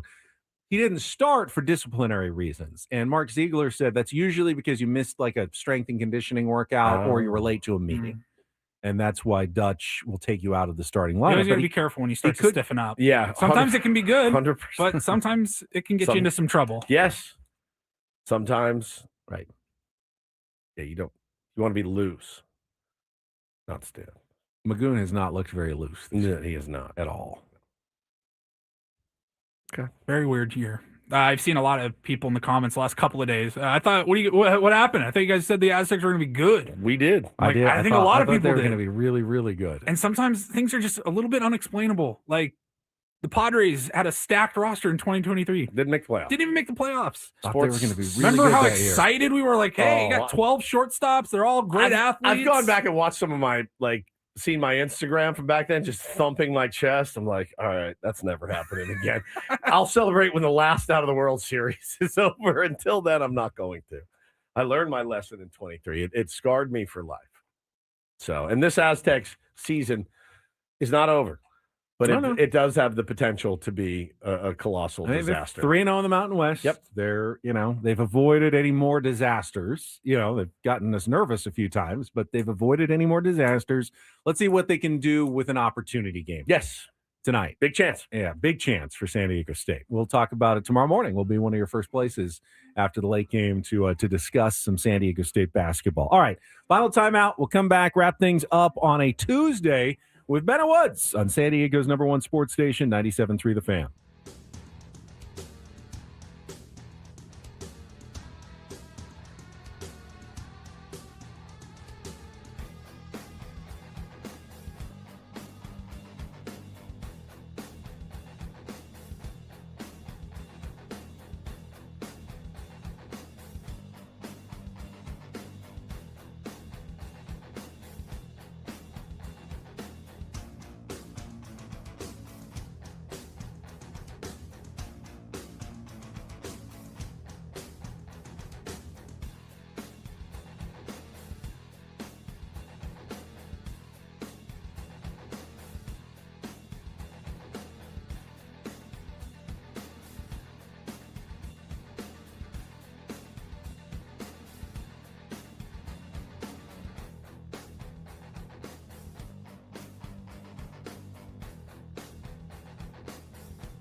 Hey, player, this is all yours.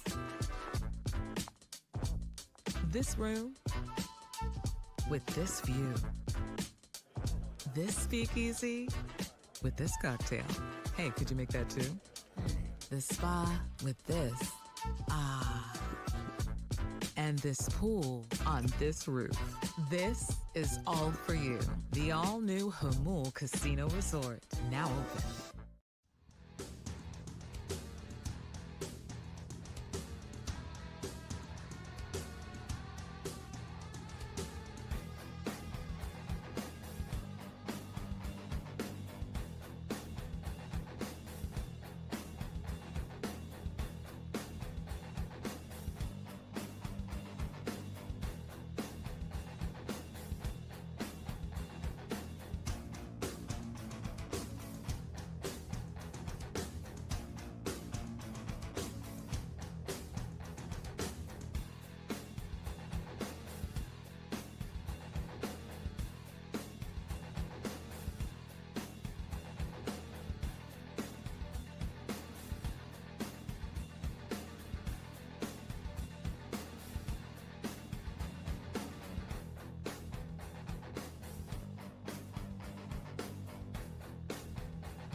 Vaughn in our chat had me scrambling a little bit during the break.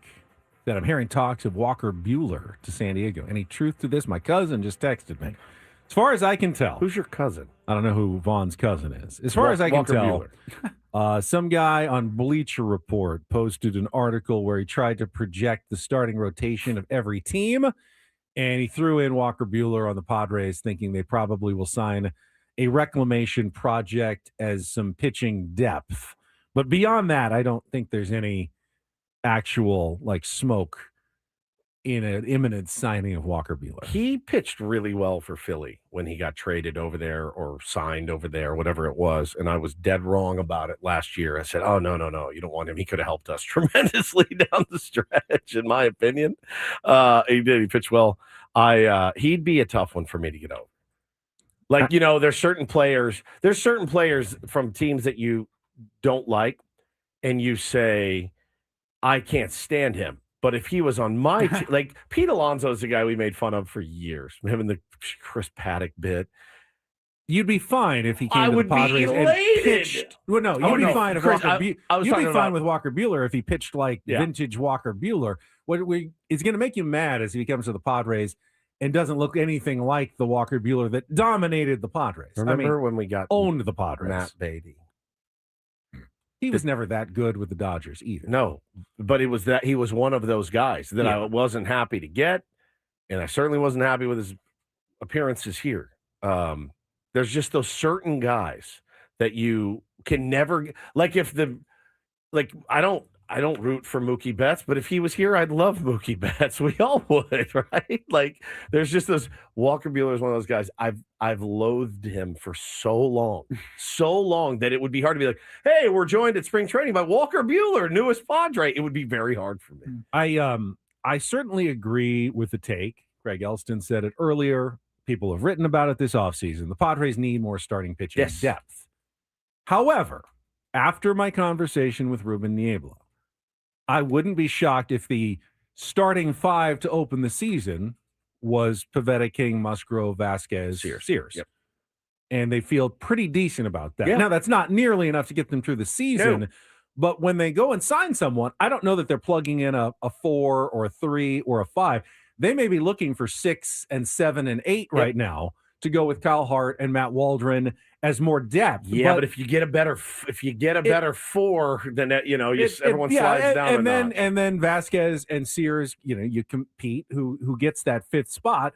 But I do get the sense that the Padres are reasonably happy with that 5 if they all pitch the way they think they're capable of pitching. It's just health. It's health. The guys got to come out of spring training all healthy and ready to compete, because again, you are going to have attrition. And yes, you need more pitching, no doubt about it. But you may have your starting 5 at least Buehler to begin the Buehler. Year. Don't think it's going to be Buehler. Be tough for me. You have any of those players? You wouldn't like if Steve Alford came and coach the Aztecs. I would not. That would be tough for you. Would not. He'd probably do a decent job. Yeah, but do you have any of those players that you look at? You're like, I don't want that guy. I don't care how good he is. I don't care what he can do here. I just don't. I can't get through the loathing. Joe Kelly was another one.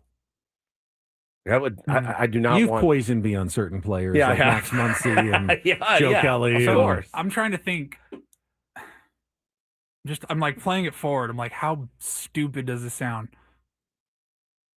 He's the player, Shohei Ohtani. I hate Shohei Ohtani. I can't stand him. I can't stand him. Imagine him here. And it's 99% because he went to the Dodgers. I thought he was great on the Angels. Did you guys see what they're doing tomorrow? You guys going to tune in? The Angels? No, the Dodgers. MLB Network. See this? No. Shohei Day tomorrow. All Shohei. Sun up to sundown. Just Shohei. It's Shohei Day because it's 1/7, and he wears 17. Jesus. So I tweeted, so just Wednesday then. It's just a regular old Wednesday for the MLB Network. Tomorrow. There hasn't been a lot of moves because they've got no programming, nothing to talk about. So hey, let's just do a Shohei Ohtani Day. 0. Plus, they're going to be hyping up the Dodgers playing to open the season in Japan endlessly. Oh yeah, don't forget about that. If Shohei went to the Yankees though after the Angels, I don't know that I dislike him as much. Well, of course, yeah. Dodgers related, like 99%, but he's the best player like ever. And also they're like, hey, he's like, I'll play for $1. That's the other part where you're like, I hate you guys, but it's pure jealousy. Yeah. He's unbelievable. He's unbelievable. Let's put it this way. When I was going through baseball cards with my son over the break, and he's pulling cards, he's like, should we save this, Dad? And I'm like, yes, save the show. Save everything with Shohei's name on it that you can and save it for 50 years and then see what happens. And then take it to Tokyo. Yeah, and just sell it for a fortune. 1,000%. You'd be a fool not to say that, man. I think Walker Buehler, maybe he's a serviceable arm. I don't know, but it would be tough. I'm sure I would get over it. All guests on Men and Woods appear on the David P. Shapiro Fan Hotline. David P. Shapiro, criminal defense attorneys, helping good people regain control of their future when charged with a crime. Since 2010, visit davidpshapirolaw.com. Last check of traffic, and then wrap things up here on 97.3 The Fan. From the 855 Get Ross Traffic Center, protecting San Diego after accidents or injury, here's Kelly Danick. Well, the roads seem to be winding down pretty nicely all around. Just a couple things to mention here. Reports of a possible brush or encampment fire. South 163 near Friars Road. Some smoke visible from the right shoulder. Also a collision on northbound 15 before Friars Road, blocking that right lane. I'm Kelly Danick with Ben and Woods, San Diego's #1 sports station, 97.3 The Fan. I will say the same piece that projects Walker Buehler in the Padres starting rotation also has Kyle Hurt as an internal candidate. Kyle Hurt. Oh, no. Vaughn, your cousin is insane, and he writes for Bleacher Report. Kyle Hurt. That would be a bad name for a pitcher. Kyle Hurt or Grant Balfour? Yeah, Grant Balfour is amazing. What's worse for a pitcher? Bob Walk. Yeah. But Kyle Hurt would be the ultimate bad name right now for a pitcher. Yep. It's Kyle Hart. Kyle Hart. Not Kyle Hurt. Did Ruben say anything about Kyle Hart? I did not. I don't think we broached the Kyle Hart subject. Okay. I liked your insight yesterday. It was I good think stuff.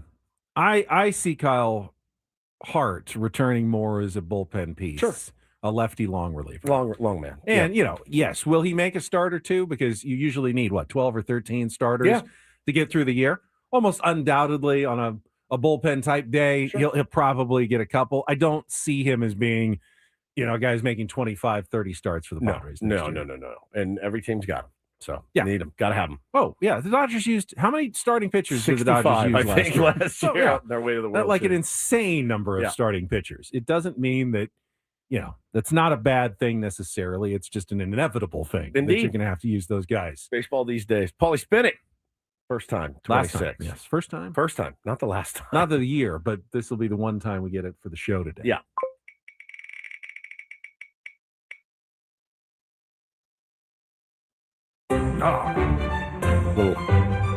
It's stuck after right on the. It gets stuck after non-use. Yeah. We have a would you rather. Would you rather have no nose or no arms?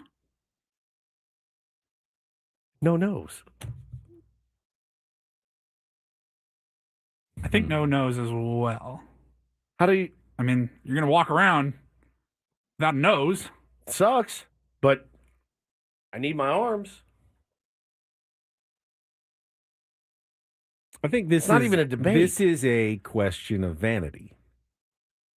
Because not having a nose would be not great. Tough, for sure. Just every time you kind of, this it's is like tough. your face is like smashed in. Right. Yeah, that would There's be tough. people with small noses. Yeah, there is. Yeah. Get through life. Obviously, functionality with the arms is big. Oh, you can't taste without a sense of smell. That's what I was worried about, too. Like, I enjoy Might be better. food. Be buff. Yeah, you can just eat all the crap that doesn't taste good. Yeah. Doesn't bother me. Doesn't bother me at all. But you need your arms. I have to have my arms. For one very obvious reason, but several other obvious reasons. How am I going to play the guitar? With my feet? Stroganoff. I know there's a guy that does it. Yeah, you play golf. I mean, we talked about the CES, the technology getting better any day. Bionic arms.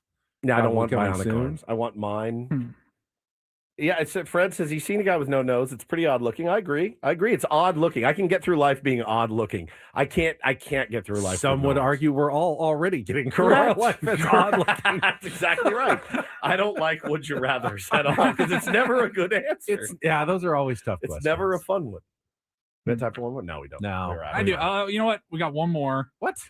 There's no way we have time. We have to clear the. We'll just do because you said you don't like would you rathers. I do have one more would you rather, so we'll get it out of here. All right.